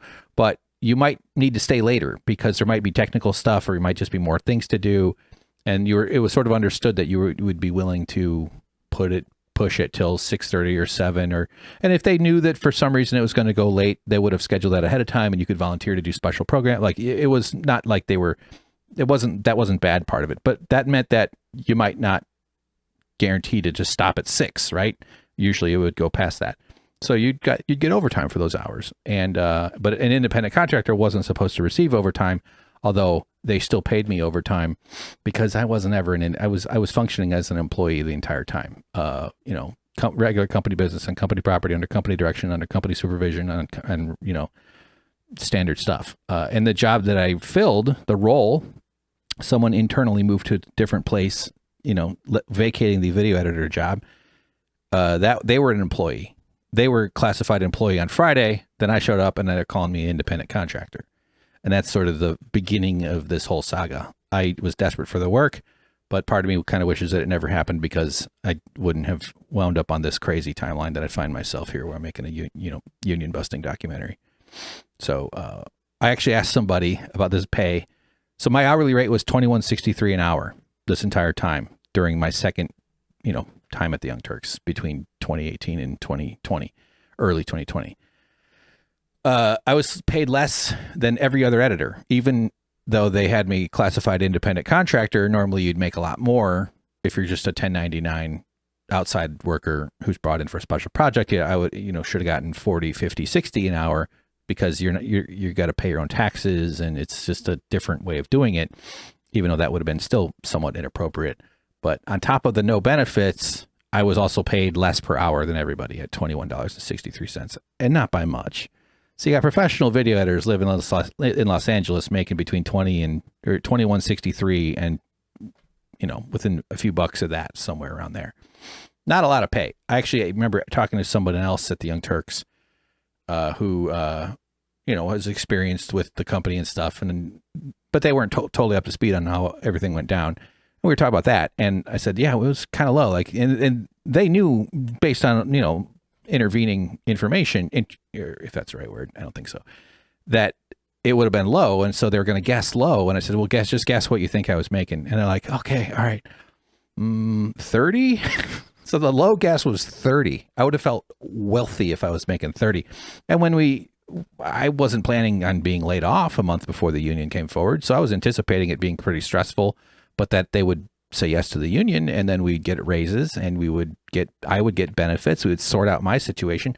I did actually, just so people know, I did finally get benefits after 12 months of this job when they hired me for the third time. Why did I move my hand? Hired me for the third time. So for 2 of those 14 months, I did get benefits, just so it's understood. But my hope was that I would get bumped up to like 24 an hour, 25 an hour or something like that. We weren't going to, you can't squeeze the company to the breaking point when you're a union. You have to do it within the context and the material reality of where you are. And Cenk's anti-union emails, which you can read here on the Tell the Truth Cenk sources section. Scroll down here. They were leaked to Alex Thompson of Politico. These in them, he even says at one point, that this might destroy the company if we have to pay union rates and we can't afford it. And it's very classic union busting stuff. And of course, that was not true. It didn't destroy the company. Unionizing the rest of the Young Turks would actually fix the company. And that's on you, John Idarola, JR, and Dave Kohler. Unionize the rest of TYT. Live your principles. Come on, guys. Do it. Okay, back to Cam and Dan. That's all to say that it was under market rate for probably the job I was doing, but in the world of digital media, it wasn't obscene. There are other people who are definitely getting paid under market rate, and I think there were some before the union efforts. I remember hearing some mutterings over some people who were working who eventually started forming the union. So like editors, studio technicians, anyone who would be covered under IATSE, they were talking about being like legally underpaid the like California minimum wage for a salaried employee. So I was aware that those kind of things were happening even before 2020. I had this IP, this intellectual property of the show that I like built out of the for free that I did because I wanted to do it on the side. It's something I wanted, and I knew they were not going to. I'm sorry. I do have to comment on what Dan said. I know this is annoying to let that play, but he said something about minimum wage under salary. Now, that wouldn't have been my situation. I think he might be referring to, and I'm speculating, the first attempt at unionizing started in 2018. So I wasn't at the company at that time. It was, during one of the breaks between. I went back to the TYT in late 2018, but this was like spring. That's when IATSE was first contacted about it. And emails proving this, because it was a paper trail, not just their word, were shown to Alex Thompson for the Politico article. So there's like not just the workers' truth, the voices and credibility, but there's also like literal evidence that shows that the union began in spring of 2018, like late spring, I think. A full 18 months before Cenk became a politician, which is very important if you already know that they told their audience that the reason the union started was because of his political campaign, and outsiders, his political enemies, started the union to harm his run for Congress, which is BS. Anyway, all right, this is fascinating. Okay, so let's jump ahead a bit more, and we'll start with Haas here. He's talking about his IP. I had referred to this a little earlier. This intellectual property of the show that I like built out of the for free that I did because I wanted to do it on the side. It's something I wanted, and I knew they were not gonna originally they were not gonna let me do it unless I do it for free, which is kind of lame. And this is your uncle's company. Yeah, it's my uncle's company. It got very popular.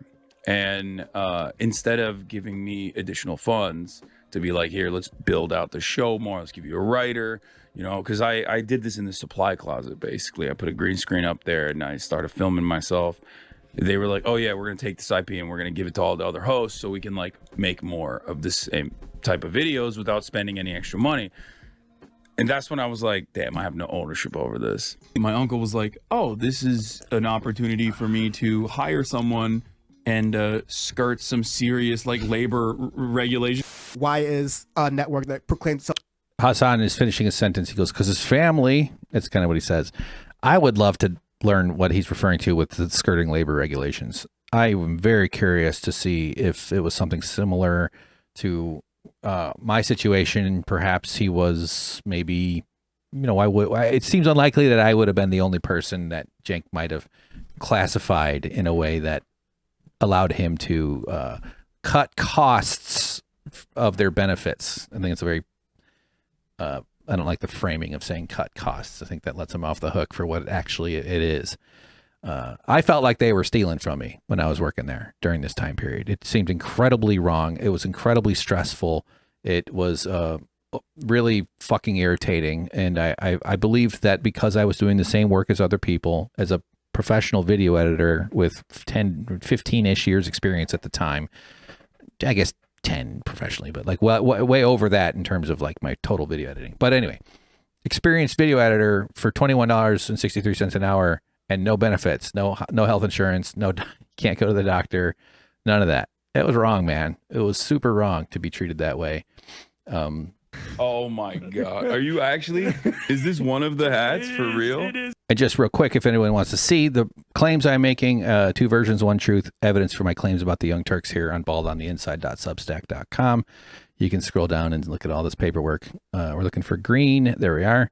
This is part of that snippet that excludes me from benefits. Get out of the way, shrimp. Get out of the way. You're messing up my video. And, no vacation, holiday, leaves of absence, health benefits, coverage, dental. It covers everything. It covers their ass and everything. 0 benefits. And this is the dude who will scream at the camera how terrible it is when people don't have health insurance. And Charlie Kirk's audience likes paid family leave. Well, Patrick Bet-David said he likes paid family leave. It's like, you don't care about it either, dude. You're making people live without it. Not that I was giving birth a lot during that time and needed it. No, I know. But it still would have been excluded from me if I had a partner who was reproducing and needed to spend some time bonding with my offspring. Jeez, man. Just wild stuff though, dude. Just crazy. So yeah, that's that. Let's keep going here. We're gonna finish up through this whole union chunk, and we'll probably call it a day after. Maybe jump ahead once randomly. But okay. Itself to be the home of progressives, a main supporter of Bernie Sanders and all these other different people try to start doing some union busting tactics that are straight out of the book. In 2020, Cenk tried to prevent his staff from unionizing, using every union busting tactic in the playbook. This isn't something a progressive does, and it also isn't breaking news. The whole saga has played out across the media pretty far and wide for years now. The union went public on February 12th, 2020, catching TYT leadership by surprise, and I'll let Hank take it from here. I also want to shout out Hank Thompson. Hi, I'm Hank. There I we worked go. at TYT as well as for the Jimmy Dore Show in various iterations over the years. I was a longtime paying member before I began working for the company in 2013. As a video editor and lizard massager, I was on... I got to stop. Okay, God, this is so much fun. I'm having a blast. Thank you, Cam. I love you. Do you need a son? May I be your son? There's me sniffing my belly button. Show in various Watch this, though. iterations over the years. I was a that. I could fold a fitted sheet. Okay, ladies. Green flag. Look at that busted up old hat. I have it in the closet. It's like a sacred relic. A cursed. It glows with like a little weird green fog, and it just constantly does that somehow. Yeah, we did a thing like this was for an aspiration promotion marathon something, and I was like, I could do a fitted, and we were running out of time. I had to get back to the desk and do some recording or editing or something. We did this in one take. There was a camera person in there, and there was like the lady that was producing it and stuff, and she was like from the outside, like it brought her in to work on this project, this big whatever it was. She loved me though. I was being real funny, and I nailed it with this whole thing. I did a whole thing about it, ghosts, because you stick your fingers up the seams, and then you just marry pretend they're ghosts and they kiss. That's the trick to folding a fitted sheet. And then when the seams are matched up, you can like flip it over. And we had a problem right here where the table was down, and I wanted to show it, and I could have picked it up and showed it. And we were about to like sort of pause and be like, okay, hold on, let's move the camera, something like that to show it on the table. But I just grabbed the table and picked it up. Because I'm a big, strong, hunky guy with long arms. Look at this wingspan. Look at it. You can't. It's in a tiny frame on your phone. But yeah, well, you can look at it right there. There's me. Yeah, I just grabbed the whole table and lifted it. And the lady goes, whoa, like you could hear her react to it. Like she didn't expect me to do that. Great improv quality. Treat that guy with the kind of disrespect that makes him make documentaries about you. Smart move there, buddy. Long-time paying member before I'm time paying member. That's Brooke Thomas. She is amazing. She, I think, is a local LA news person. For some reason, they allowed me to get on there. I picked up one of those phones and I pretended to talk to grandma in heaven. Yeah, but she's super cool. She was laid off the same day I was. They were downsizing. And so this is January 7th, 2020. The union came forward on February 12th, 2020. It was her, Hassan, and Francis Maxwell. All three are very attractive humans, and me. And I like to make the joke, like, why did they get rid of their 4 hottest people? And I did it in one of my podcasts. And I used a photo of like my cat at the time, like stepping on my neck, and it was in a lot of pain. But yeah, anyway, they're 3 really hot people. This isn't, I know, but and then me, my idiot. But yeah. Before I began working for the company. That's Brett Ehrlich there. Obviously, it's important to block out those offensive parts of his body. He's a 3-nip. He's got 3 nipples. Some people just do. Some people just come from lineages where they have had who have produced that much. I kid, obviously, but he was dressed up as like a Cheeto or something. And I needed to test whether this was real cheese powder, and it wasn't. It was some sort of horrible chemical. Watch my face. In 2013, as a video editor. As a video editor. And lizard massager, I was on. All right, sorry. Okay. There's marijuana, my boyfriend. I used to rub marijuana all the time. I was part of the group that kind of cared for marijuana. And I'll give a lot of credit for TYT's management. They're getting their faces are covered in egg today and from this stuff, but they allowed this weird thing in the office, not just this big cage of animal. Like, we did fundraisers for it, and I'm not sure how much of the company money came out of it, but electricity and space, and it was kind of a mascot that we loved and cared for. And the workers who took care of marijuana, I wasn't there for when they found him in like a cage, like someone abandoned a iguana in a aquarium like near their work, and so they did hey, we got to rescue this iguana, and then they built this like big thing. So yeah, it was really rewarding to be part of that little group though that took care of marijuana. I would get on camera and I would like peel off. He'd get these like growths on his spines because they don't shed, and so I'd use Vaseline and tweezers. I know it's kind of gnarly. And I'd like work on getting them off. I used to work in the aquarium trade, actually, before the Young Turks. Ran a fish tank business. So I have a somewhat of a tolerance for disgusting animal filth. But man, you'd rub him. He's got these muscular little arms. I feel like this is what it's like petting a tiny Ninja Turtle. And he would just, he loved it. He was in high lizard heaven. On the ground floor of this organizing drive. This Twitter page pops up out of nowhere, right? And it's TYT Union. It's the opening of the film. They used card check, an election process in which 50%, I mean, if 50, little help, Bernie. If 50% of workers in a bargaining unit plus 1 sign a card saying they want to join a union, they will have a union. End of discussion. End of discussion. End of discussion. Fine. End of relationship.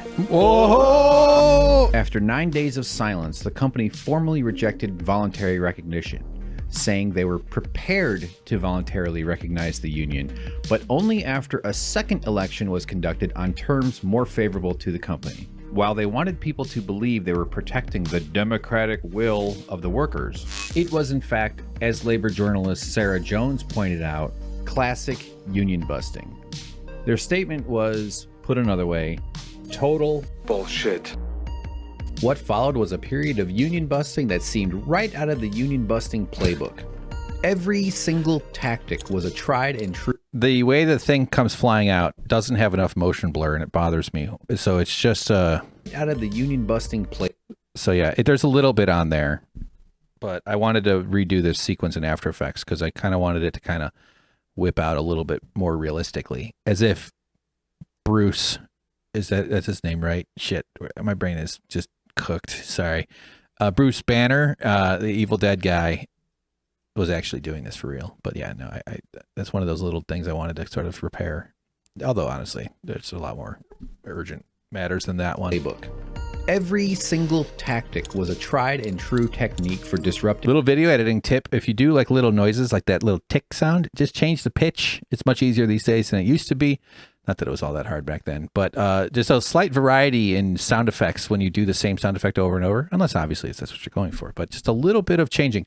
One way to do it is with rate stretching. Changing the clip speed can also change the pitch if you make sure you don't have pitch correction clicked, highlighted there, or ticked in DaVinci. All right, you're welcome. You're welcome. Solidarity. Save one.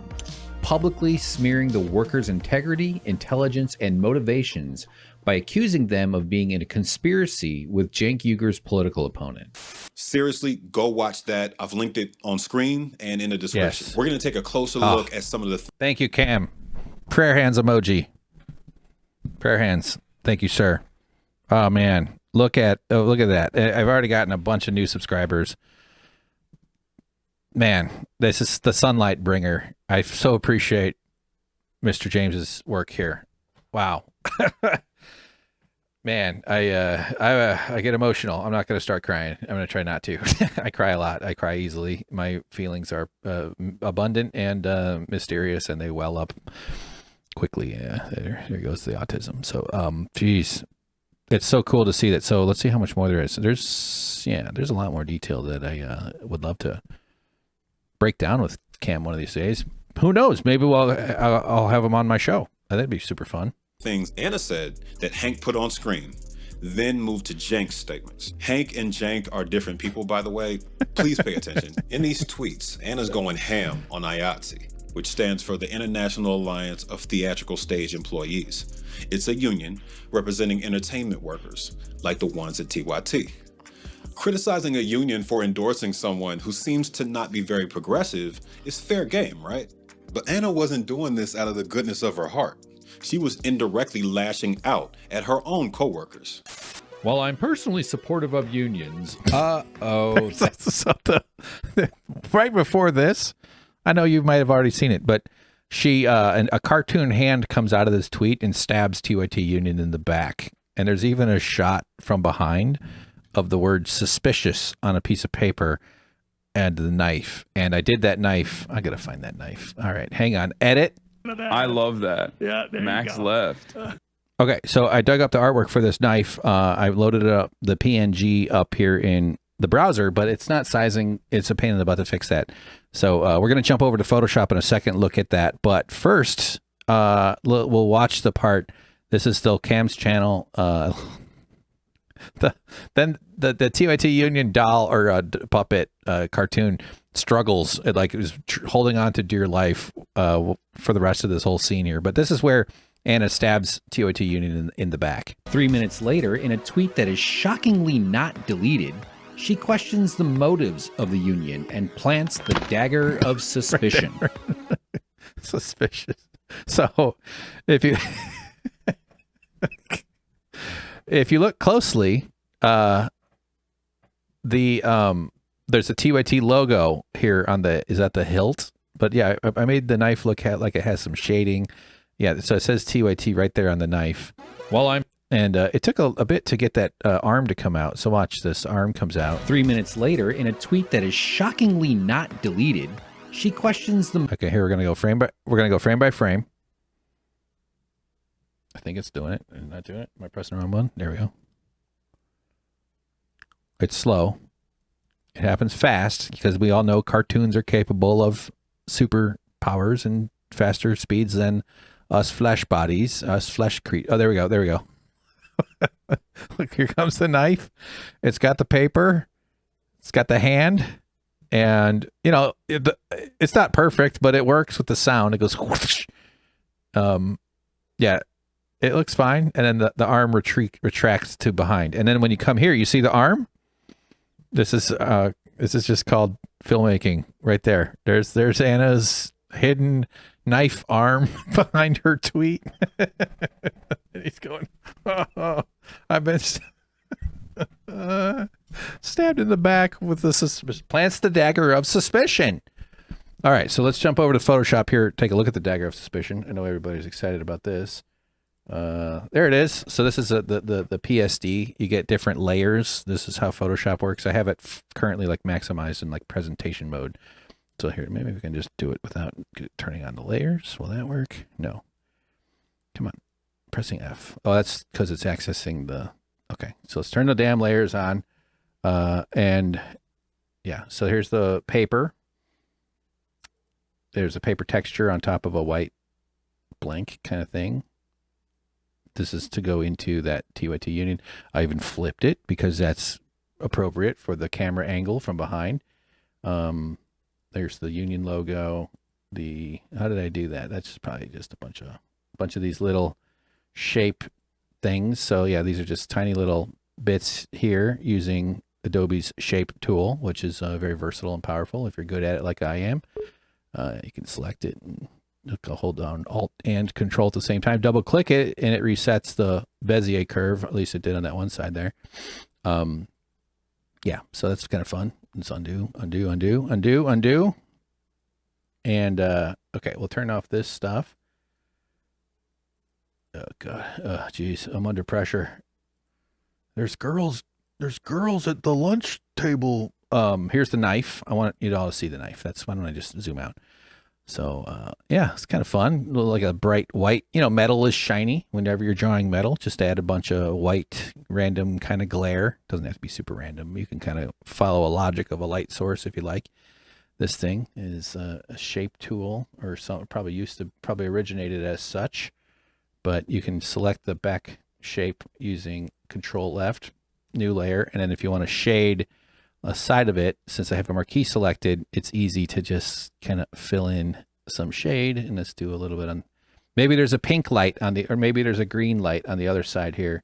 So it's getting some green light over on that side of it because it's at a rave where they have purple and green lights.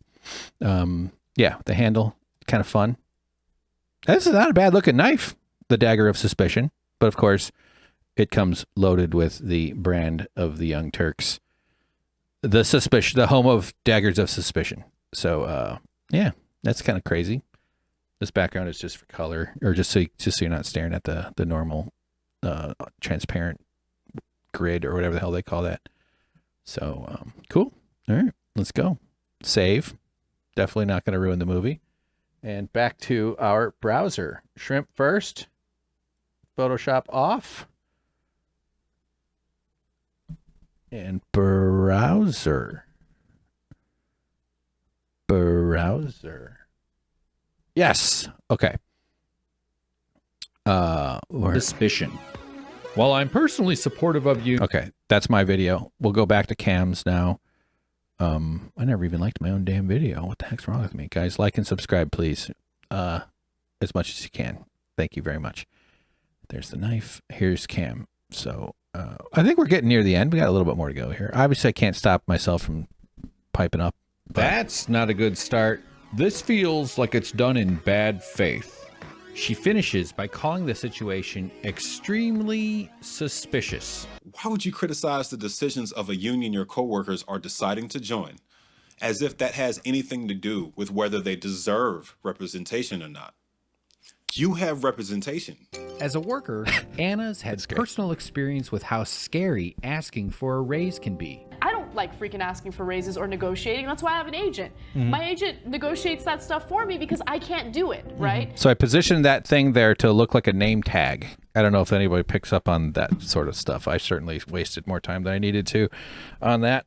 Yes, I wanted it to sort of float over and kind of land where she would be wearing like a name tag. If you have to wear a name tag for your job, in most service jobs and sort of things, you probably have a boss that's exploiting you. So she's pretending to be a worker all the time. And she is a genuine worker. She's not management. She even clarifies that in some of her tweets about this a little bit. But she certainly didn't show any solidarity with the unionizing attempts at the Young Turks. In fact, I told her about my working conditions at Beach Day in the summer, late summer or something, 2019. I got there kind of early. She was already there. It was sort of relaxed, and I always got along really well with Anna. We didn't like hang out like as friends. We didn't sort of click on that level, but I always felt like there was kind of a mutual respect and honesty. And she's often she seems to be in her own space in terms of like she's got a lot of pressure and has to get ready for the show, and you can tell, and that's the truth of any place. I don't mean this is about Ana at all, but people have to buckle down and get their work done, and the day would have kind of a rhythm, in the hour or two right before the show. People had stuff to do leading up to it, but everybody really made sure that the things were ready and ready to go. And then when the show starts, that shifts the tone slightly as well. You still got a lot to do at that time. And then when the show ends, there's another shift in tone in terms of the feeling of the office. And then things get a little bit more relaxed. So it sort of starts out relaxed, gets intense, the show, things have to be done. And of course, there's other shows and there's other reasons, and people have different projects and stuff. What I just described could probably describe almost any media sort of operation. It's not unique to TYT. But at Beach Day, I was kind of early, and I just remember telling her about like the not getting paid days off and not getting any bonus or benefits or health insurance. And I'm not saying I think she remembers. I don't know. She might not remember. It's fine if she doesn't. It's not like I can just insist that she does. But the idea that there weren't things going on in the company that might spur unionization at a business that attracts movement leftists, people who believe in the right to organize, people who want to expand the circle of liberty, to expand liberate ourselves from the horrors of this anti-human society we live in, people who believe in universal dignity for everybody, and that collective organizing is one of the more powerful tools we have available, certainly not the only one. But like this company attracts people who might unionize. And there's the idea that Ana was clueless about whether things at the company were happening, in a way that might spur unionizing is sort of kind of outlandish to me. Maybe it's just like the fascist thing with the Young Turks and the Francesca video about the whether Trump was actually going to implement Project 2025. Maybe there was some willful blindness going on. But I thought this was really interesting, though, and I'm glad he's sharing this part. I didn't know what he was going to use. She has a union. She's got a personal union. She's got an agent. That made it easier for her to throw her own workers under the bus, her own colleagues. I've said it already, the show, but like, I'd be thrilled if Ana did some journalism. That's my request. I think she got lied to. That's how I'm going to like wrap it up in the film, as far as her role in it, because she has a substantial role, is that, yes, she should take responsibility for failing to do any fact checking, according to me and my sources. No communications or attempt to ascertain what actually happened occurred. So maybe she can prove to me that that's incorrect. And if that's the case, I will, retract, and I will apologize and issue a correction about that, because she doesn't deserve to be slandered by anybody for that kind of thing, especially if there's evidence that it proves otherwise. But according to my research, nobody checked into it.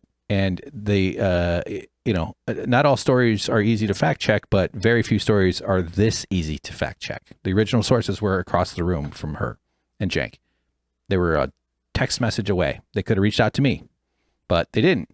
They weren't interested in telling the truth about what happened. They're covering it up. They're hiding it because of what it actually reveals about Cenk and his actual ethics, the way he really lives and operates. So, they would talk about unions and stuff. And I think I in one of my appearances on the Letter Hack, he brought up like, who was talking about unions at TYT? Where did you guys get the idea? And it was like the point, he was making a point, but he was right on. Cenk, by far the most vocal person about unions was Cenk. There's a shot in the film where I show, a bunch of those things. It's tough to scrub through and find them. It all comes flying by so quick because it's so perfectly executed and edited. Just a heartbreaking work indeed. Let's go play. So, well, it's an uncomfortable process for everyone. And of course, Cenk says, yeah, it's worse. It's hard for everybody. Don't feel something sorry for me, the guy with all the money. I'm just a small bean CEO. Come on, man. It's uncomfortable for everybody. Who gives a shit? You're the one with the power. Fuck off. I'm saying it to all the bosses, not just like, the bosses don't like having to throw people into the wood chipper either. The guy who swings the axe down at the beheading log, sometimes he wakes up in the middle of the night with nightmares. It's pretty much even for everybody involved, isn't it? She's right. It is the worst. Since very few have a private union, an Easter egg time, guys, if you notice this whiteboard, a little clapboard, that's not right. Clipboard, that's the, it's not even a clipboard, but it's that size. It's got a little bee telling people to be safe, but you notice the bee has no wings. Maybe that bee learned the hard way, which is why it's now a safety expert. It gives speeches at high school gymnasiums to the students about being safe. Don't become like me, the bee says. Bzz. Don't become a bee with no wings. Bzz. Be safe. See? Red nose. Sorry. Agent, a company-wide union would elevate everyone This out of the fucking shot took like just forever to get right, to feel right. I even made a point to make sure the light doesn't cross over the gray floor, like the way it comes up at a straight line off of the bottom there. You can kind of, and it sort of blinks. It goes in and out. It's a fading. It's a back and forth. So these purple shaped things are kind of a motif throughout the film. They're the workers, and they're being zapped by the balls of coercion down in the dungeon and throwing their time, talent, and labor up into this, I don't know what you call that, the tower of exploitation here. everyone. This is nuts. I forgot some. That red brick thing, I kind of hate it. It's sort of horrible, but I sort of might change it. But I don't know. It works. So out of the intimidating subjugation Anna's agent helps her avoid. Right, that's called having your own personal union. As Hank went on to point out, you're doing this to defend your boss. Now, what did Cenk say about it? Our relationship got off to a bumpy start in the beginning. another one of my fun animation gags here is that I like to just take the fingers. Not that I've done a ton of this sort of work, but I drew that dishonesty horn in Photoshop, by the way. If I think of it, I'll put the screen recording of it on screen right now.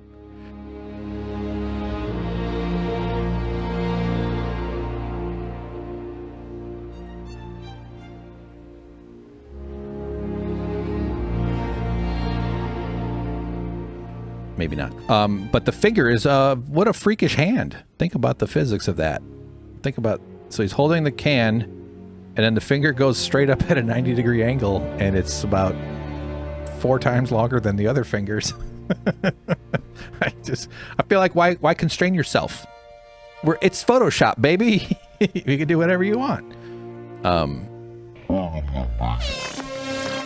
As for Cenk, he did a lot more than just speak on the air. And this conflict was a lot more than just a bumpy start. He and TYT leadership spoke with the company's bankroll. I rarely get to say this, but Hank did some of this investigative work for me already.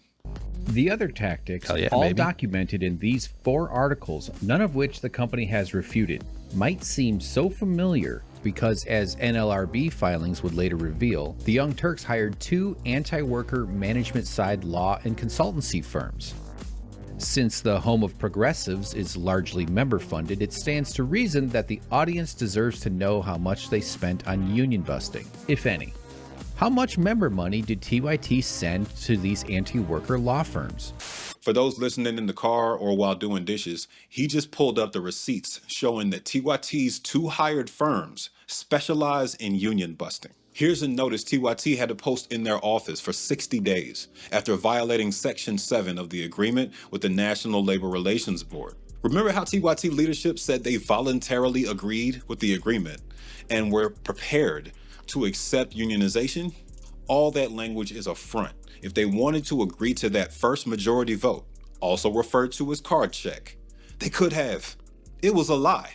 There's a lot more to this story, but Hank's got y'all covered for that. We got to move on to the next reason I call TYT the Hell yeah, baby. of fake progressive. Dude, that's so great. That's so fucking awesome. Thank you, Cam. Yeah, I wish I had sent him the videos. I mean, he did a lot. He's got a big chunk there. But there's the videos of Cenk lying about being a union buster. I mean, you know, that's the main lie of Tell the Truth, Cenk, is when and why did the union start? Because that's the question that answers what kind of person were the workers working for. I talk about that in the video I just posted. You can go watch that. I previewed the mini documentary, Cenk's Personal Dealings, that I'm making.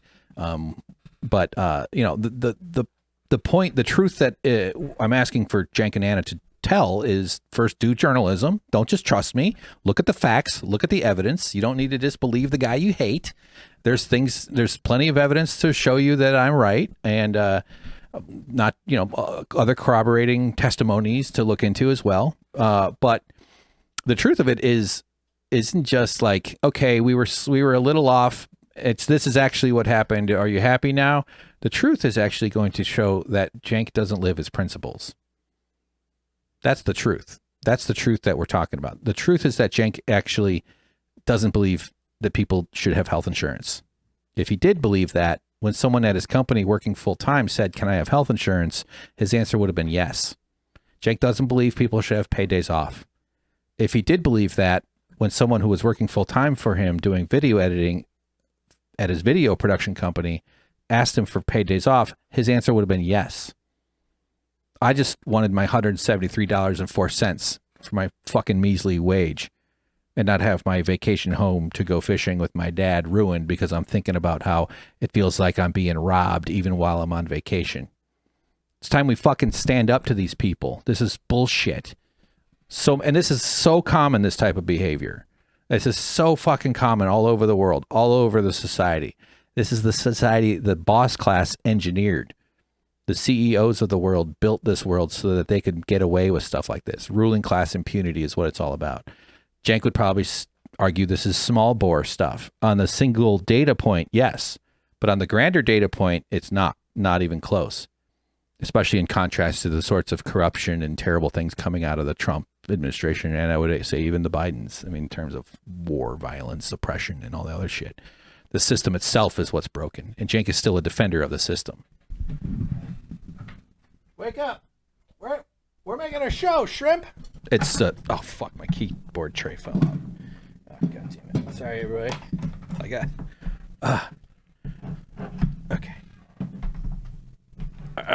gotta jam it back in. Though here, look, literally the wheel popped off last week. I found this on the floor for the keyboard. I already ordered a new keyboard drawer sliders, but it's annoying. So that's sort of what I'm hoping to model with this project. This is a political act. This is not just disgruntled employee who's good at video editing and is a little obsessive. I was never gruntled, okay? This is a political act. We are standing firm against this bullshit because the thing that Cenk was counting on was for his ruling class impunity to kick in. Me speaking up, stepping out of line, that means that I will pay a very steep price in terms of my employment prospects. That's a huge deal. That's a big thing. We all understand that. You make a stink publicly. There might be other ways where people are, the attention brings, and there might be some benefits to doing this. Maybe. I'm not saying it's all 100% negative, but in terms of a conventional mode of getting a job, I'm cooked. On top of how my sensory issues and the other ways I am kind of prevent me from being able to do that. So please consider supporting if you can, because there's more to do, and there's a lot more to say. And I do need to get on the other side of this so I can fucking detox from Cenk poisoning, because I'm fucking tired of it. I'm so sick of it. I'm curious if you saw the second part, because there's a whole much more detail about the lawyer thing. Let's just take a quick look at that real fast. I'll just load up 38 minutes. There you go. Middle 38 minutes. As I said, I'm a naming genius. But TYT's paying members would have. Okay. I love this whole, there's so many sequences. It's kind of a shame that this doesn't have anywhere near the views. It's only 5,000 something in the middle 38 minutes. Are we on screen over here? All right. Yeah. So yeah, here's the union busting law firms. We'll watch this a nice little bit here. Why not? We can wrap up kind of around here. I won't back up. I think that's a good starting back up here. Well, let's go back to the break, to the time code. I think I got to press play. Preferred their. Here we go. The Politico and New Republic articles explained that despite what Cenk wants his audience. No. The feeling. I remember drawing that printer and that thing. I could find that artwork and show you guys. Might be fun to do videos going through some of the stuff if people request that. I definitely would. Oh, here we go. Okay, that's why I jumped to the wrong spot. TYT's union busting law firms. The worst guys in America. Let's talk about it. Forgive the presumption, but I'm confident TYT's paying members would have preferred their money go into worker pockets and operating expenses, even cushy executive salaries and lunch budgets, than into the coffers of union busting law firms. denying rights is a lucrative business. The Economic Policy Institute reports that the union avoidance industry collects over $400 million annually with massive hourly and daily rates for consultants. Wow, that's quite a day rate. I made $173.04 in a day. Funding the legal infrastructure of capitalist oppression is probably not what most... This sequence is nuts. These are multiple alpha exports of wiggle effects for the workers, but I wanted to create a sea of workers. So as it goes further back, you have to jam more into it. So there's like maybe 2 or 3 in the front row, and then the second row, and then the third, 4. As it further goes back, it becomes like 12 or something like that. So it's this huge lineup in After Effects 3D space with the coercion ball flying around with the time, talent, and labor. And there's actually even a moment where the coercion ball comes flying by and it increases the time, talent, and labor that's produced. These are just fucking monsters in a castle, and they've got little dials and knobs that they can flip to get us to show up and be like, yes, please, I'm desperate for food. I'm desperate for housing. I'm desperate for basic needs. The fact that we let them regulate our basic needs, the things that we need to survive, that we should be working for. I don't mean everybody, but it takes work. It takes planning. It takes energy. It takes calories. But we could do that in a way where the purpose of it is to provide it with everybody as abundantly as can possibly be made, within the constraints of the earth, and factoring in the type of to avoid the negative effects of the terrible pollution crisis that we're doing now that's going to destroy the planet, make it uninhabitable for humans. But the fact that it's for profit, to stand around with a glass of water and say, the only way you get this is if I make money off you getting it. It's evil. And they just fly around these little coercion balls and are able to force us, happy little goblins in the field, to continue our activity, feeding their infinite appetites with the boss guys flying in and out. I think this is from He-Man, this background. Most TYT viewers expected their money to do? Like this place, Mitchell, Silverberg, and Nupp. They brag about representing the AMPTP, Hollywood's boss cabal, who viciously battle and demean the WGA, SAG-AFTRA, and IATSE, the writers, actors, and production unions that entertainment and media bosses like Cenk would be utterly helpless without. That's TYT's law firm. One of them, anyway. Like all bosses, here comes the coercion ball. AMPTP benefits from the structural violence of coercion to gain leverage. Never more clear than when an executive stated they'd let the system force people into destitution, prompting one prominent union member to say this. The motherfucker who said we're going to keep this thing going until people start losing their houses and their apartments. Listen to me, motherfucker. There's a lot of ways to lose your house. Some of it is financial, some of it is karma, and some of it is just figuring out who the fuck said that. And we know who said that. And where he fucking lives. There's a lot of ways to lose your house. You wish that on people. You wish that families starve while you're making $27 fucking million a year for creating nothing. Be careful, motherfucker. Be really careful. Because that's the kind of shit that stirs shit up. Peace out. Yeah, that's right, motherfucker. TYT members. He's on TYT. That's him in the background. That's Ron Perlman. It'd be so cool if someone of his stature heard about this. I mean, obviously, I'd love it if he took a personal interest. I met him at TYT, actually, when he was there, probably for this interview. He went walking by. People were kind of going up to him, and I have gumption, and I'm a dumbass, you know. So I went up, shook his hand, and it was sort of a passing through. It wasn't like I bothered him and like blocked his path or something. But I did tell him that I like the movie City of Lost Children, which is, he was very young in it. It's a French science fiction movie.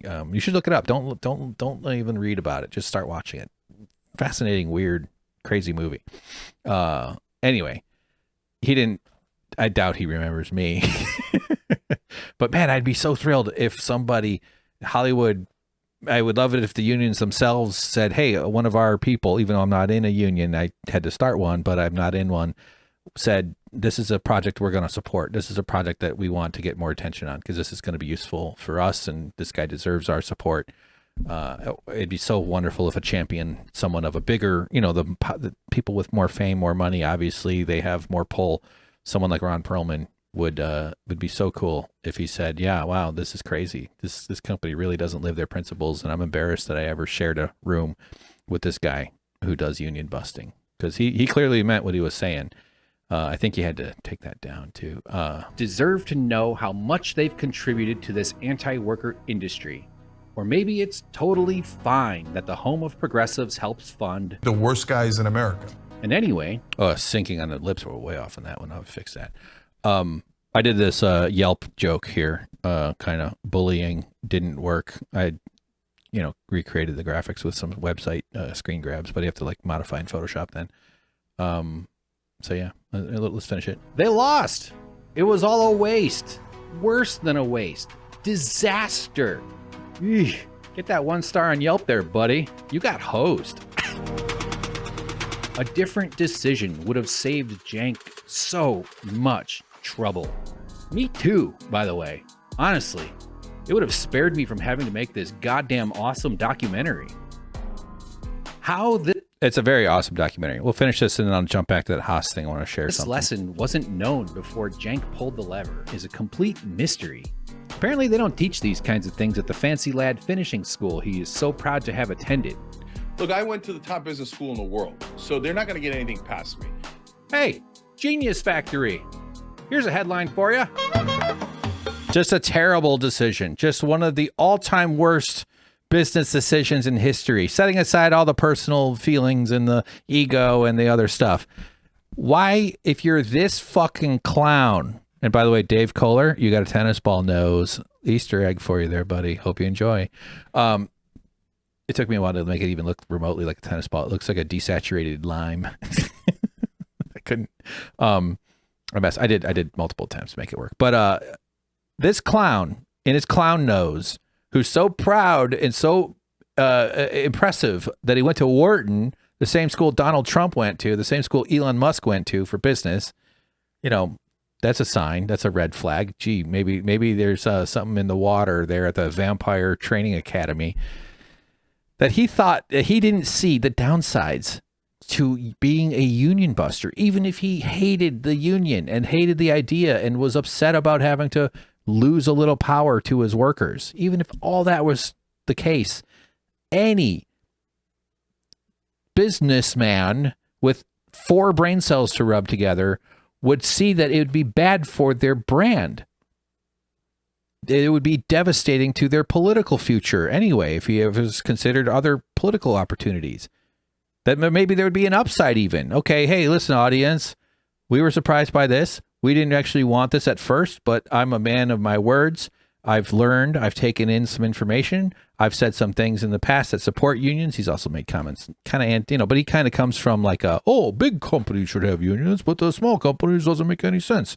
There's a thing called the Digital Post Collective that is a huge list. It's in the film, but they are a massive, I got the word wrong on that one. It's digital media, digital cultural workers organize. I think Digital Post Collective is a Google Doc that has like information that you can pass that for like pay for different anyway. Cultural workers organize.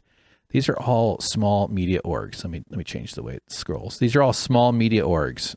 This goes back to 2016. This is in the film. So Cenk's argument that a union should only be in a large business is bullshit. Young Turks is bigger than most of these, I would imagine. The Intercept I saw go by. I'm not sure if they're bigger or smaller in terms of staff. Probably bigger in terms of like, people taking them seriously. But this is all small media organizations, and TYT Union is on here somewhere. I think they stopped updating this list somewhere in the 2020 something, 22, 23 maybe. But yeah. So it's total BS. You can have a union with a small organization. You have to work within the constraints that you have. Vox there had a union. Let's see, go down real fast. We'll see it when it comes flying by. Nope. Nope. Here we go. Hang in there, everybody. Vamp, Anderson Cooper. Vamp, the ball's not dropping. Come on now. I think I missed it. Hold on. Control F. There you go. Okay, I went flying right by it. April 9, 2020. Production and quit moving. Why is it slowly moving? Okay, stop. Production and post-production staff of online news outlet The Young Turks vote 9-6 to unionize with the International Alliance of Theatrical Stage Employees, IATSE. TYT co-founder and host Cenk strongly oppose unionization during the drive. IATSE filed 2 unfair labor practice complaints, including a retaliatory firing allegation. In our decision to go union, organizers stated, "We join the wave of recent organizing in digital media, and we stand in solidarity with the renaissance of labor activism we see now in workplaces of all kinds throughout the country." That's one of the anonymous workers from TYT Union. So I do want to wrap up real fast here with the middle 38 minutes. I want to play this part. I love this sequence. It's one of my favorite bits in the film. Why would you bust a union? What is the purpose? Why would a boss not want a union? There's all sorts of answers to that question, but a guy who was a professional union buster asked that same question, and he talked about it. His name was Martin J. Levitt. He wrote a book, Confessions of a Union Buster, and I use clips of him giving an interview to a pilots association guy, but he also, in that video, it gives a speech. So I use clips from him in this film, as you've seen. And this is where he presents that question, because he said he looked into it. He always was curious why they busted unions. And this guy caused a lot of harm in the world. Union busters are bad people. Union busting consultants are terrible people. As much as we see scabs getting called out for crossing picket lines, those are the desperate, lowly, worker bees of the whole process. The actual villains of the story are the CEOs and the union busting attorneys and consultants that they hire. Those are the bad guys. Some dumpy ass poor person trying to make a living, desperate enough to walk past a union line because they're got hired to work at some factory and they're the scab. They might get their ass kicked, or they might get scorned, or maybe they get through another entrance or something. Scabs will pay a price for doing that. It's kind of the thing. Don't cross a picket line. There's a famous photo of Donald Trump crossing a picket line when he was in the actors union. He went right past, to do some work as an actor during a strike. So there's some nuances to that. And I'll make space for a person who is just trying to feed their family. That's the whole point of the coercion. They make you they force you to make ethical compromises. They force you to do things that might upset your community, such as breaking a strike line or being a scab. But scabs can often pay a consequence, and union busters never do. People who actually do the goddamn pain inflicting on their workers. Union busting works because it's painful. The mechanism for coercing people is stress, psychological and material harm. Cenk has even said, if it was true, people should be angry. And that's why he lies about it being true. But this guy wanted to know, what's it for? Why do these CEOs always want to do this union stuff? I mean, the answer starts sitting right there on the screen, so it's a little spoiler alert. But this is one of my favorite sequences in the entire project. Let's go. In the 20 years that I busted unions, and I'd sit down in the client's office, usually the chairman of the board, the president, or whatever that executive committee or ownership of the company was, and I'd look for the motives in terms of union busting. I'd look for bottom line or profit or cost. I'd look for all these motives. And in 99% of every company I represented, and I can say every company that my former colleagues represented, there was one word that was the motive 99 and 9/10% of the time. And what was that? Control. That's right. That's absolutely right. It's all about control. To sit and listen to them whine, it's about control. It's their ego. Because they were taught to believe that when there is a union, even a productive one, even one that is contributing to the well-being, it's a testimonial against their management ability. Looking right at you, Cenk. Looking right at you, buddy. Stare into the eyes of the demon himself, who reformed himself and then gave speeches and stuff. But this, okay, it's not going back the way I wanted it to. But there you go. It's a testimonial against Cenk's management ability. Now, I assume, although if you ask him, I'm sure he would disagree, as he screamed at Francesca during that one interview about how great of a boss he was. I'm a good boss. I'm paraphrasing, obviously. But aside from, on a bigger scale, say what Martin J. Levitt just described was that the union itself is sort of evidence of management abilities lesser than, maybe it diminishes some whatever narrative or story or delusion they're upholding. But in Cenk's case, which is why this thing is like way above that, is that he hires a bunch of professional storytellers. Like, he hires people who know how to make videos and speak and are hosts, and some of them are comedians and some of them are video makers and some of them are all of those things, and treat them with very poorly. Again, not for everybody. Probably some people at TYT who felt totally satisfied with their working conditions. I don't want to try to act like I'm speaking for the entire thing, but my God, dude, like, well, just to protect your own reputation, meet the threshold, the minimum threshold, where people could just be like, yeah, it's fine, not the greatest, but what am I gonna do? Complain? Nah, it's good. Yeah, like, okay, I did some work there, it's fine. Instead, he's got a whole cottage industry cropped up around him from former people who are passionate about their politics, who are inspired to speak up and get loud and be annoying, who know how to do it. I'm not great at promoting, but I know how to edit a damn video because I don't have much of a life.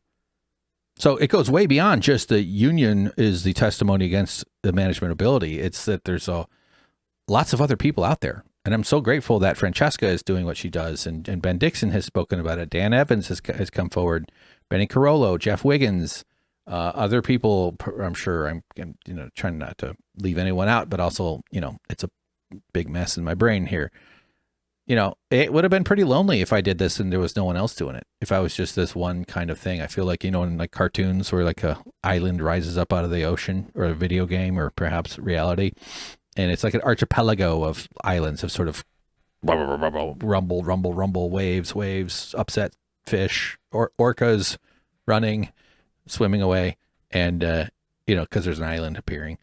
And then there's like a new island. And in this case, there's like a bunch of them. And my project is just one of them. And Cam James is kind of like a huge boat, because he's not really from the TYT substrate, but he does visit the archipelago. So anyway, okay. I got to stop. This hour-long podcast has gone on way too long. And I'm really annoyed that I have to now make this damn video and edit this stupid thing. I have so much other shit to do. I'm really excited about the projects I'm working on. I can't wait to share that with everybody. So, okay, guys, thank you again so much. Go watch Cam James. Let's do a refresh to see how many views we have on this one. It says 26K views, 7 hours. 36K views 9 hours ago. So it's moving. I've gotten a bunch of new subscribers and some comments and stuff. So can't wait to keep doing it. Can't wait to get this thing done. I do find moments of uplift and enthusiasm, and I'm raring to go, but there's a lot of dark sides to this too that I don't share that much as I do actually kind of talk about it, but I need to get away from it. But the only way out is through. So please go to the website, sign up on the purple button if you want to get emails. I do think I need to add the project update video somewhere in this top screen. I need to change this whole landing page. It's just too long, and split it up. And anyway, yeah. So much more to come, much more to say. Thank you for watching. Thank you for supporting. And, no sweat if it's not. What the? Oh, that's because the keyboard tray is like tilted. That's why the mouse is. Just seeing the mouse just like taking off down to. Yeah. So the goal, I guess, just to say the final thing that I'll wrap on here is that I want and I'm really hopeful we can get here. Is that? Hold on, let me switch it over. Gotta find the right button. There we go. Here on the timeline, the project update timeline, that in summer, I mean, if I really get focused, maybe sooner than then. But this is also sort of pending getting some help with some funds because I need to pay my bills and stuff. And the money I've earned from my little paying jobs isn't going to last me very long at all. Good God. So I'm so fucked. But that when all these blue boxes are combined into one mighty 2-hour film and the 20-minute companion doc is done, and maybe there's another doc in here somewhere. I just, and maybe even a book. Honestly, all the free writing I've done, the script itself, there's a book in there easily. And possibly even like a animated adventure series, maybe one for kids, perhaps even one for old people. A TV show, a dramatization, I would cast, what's his face? Better Call Saul as me for obvious reasons. What a terrible choice. I would, maybe Walter White could play me, say my name. Jesse. That's my Walter White. I'm pretty good at that. But here's what I'm trying to say as we say goodbye. I'm fucking crazy. I get it. We're going to celebrate. We're going to have a party. And what I'm dreaming of is that I'm not the only one celebrating. I want this completion. When we finally get to this, let's turn that one off here real fast. When we finally get to emoji time, when we're blowing on those things and we've got random confetti around our heads with a red traffic cone on our head, and when we blow out a bugle with shit out of it, and then there's a balloon with an impossible bend in its rope, that I'm not alone, that you're celebrating. You're just glad that it's like, for me, it'll be like celebrating surviving cancer, kind of. It'll be like, oh, they finally cut off the tumor. That wretched baby is crawled out of his womb, and his wounds are healing along his thighs from its claws, its talons, its mouth's mouth. Alien reference. But don't let me celebrate alone. We're going to get to the end somehow. But man, it'll be fucking amazing when I finally don't have to think about this shit and move on. Whether Cenk tells the truth or not, because that's not what this is about. This is about the workers. This is about not sitting back and fucking taking it, And it might be cathartic for some people, though, too. If you've ever had a job, if you've ever had a boss you couldn't stand up to, well, with enough attention, Cenk's going to have to look into the camera and tell his audience that he lied to them. We're going to bring him to heel again with the power of solidarity. And we're going to show that it's stronger than they are. That's why they're afraid of it. So don't leave me hanging here, everybody. I don't want to be the only one celebrating. Even, like I said, I don't want you to come over. But who knows what that even shape takes. I'm not even really getting into that, but I would be glad to watch the film with people and share it. That'd be a good stream to do with Cam, actually. Maybe watch part of the second one or something. Anyway, we'll see. I don't know. All right. Goodbye. You rock. Thanks for watching. And eventually I will be the butterfly I am destined to become. And we can work on other documentaries. And they'd be fun and awesome. I have so many ideas. For that. So I hope you're staying safe. Be careful.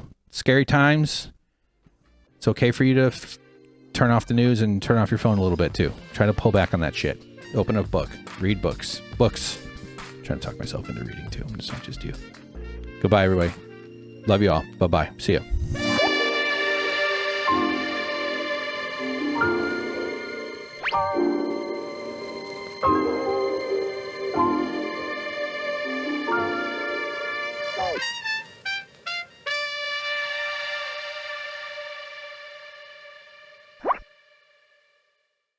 There you go. This is my idea. Yeah, I like it. To model it. Yeah, exactly. This is gonna piss some people off, I think. I think it might.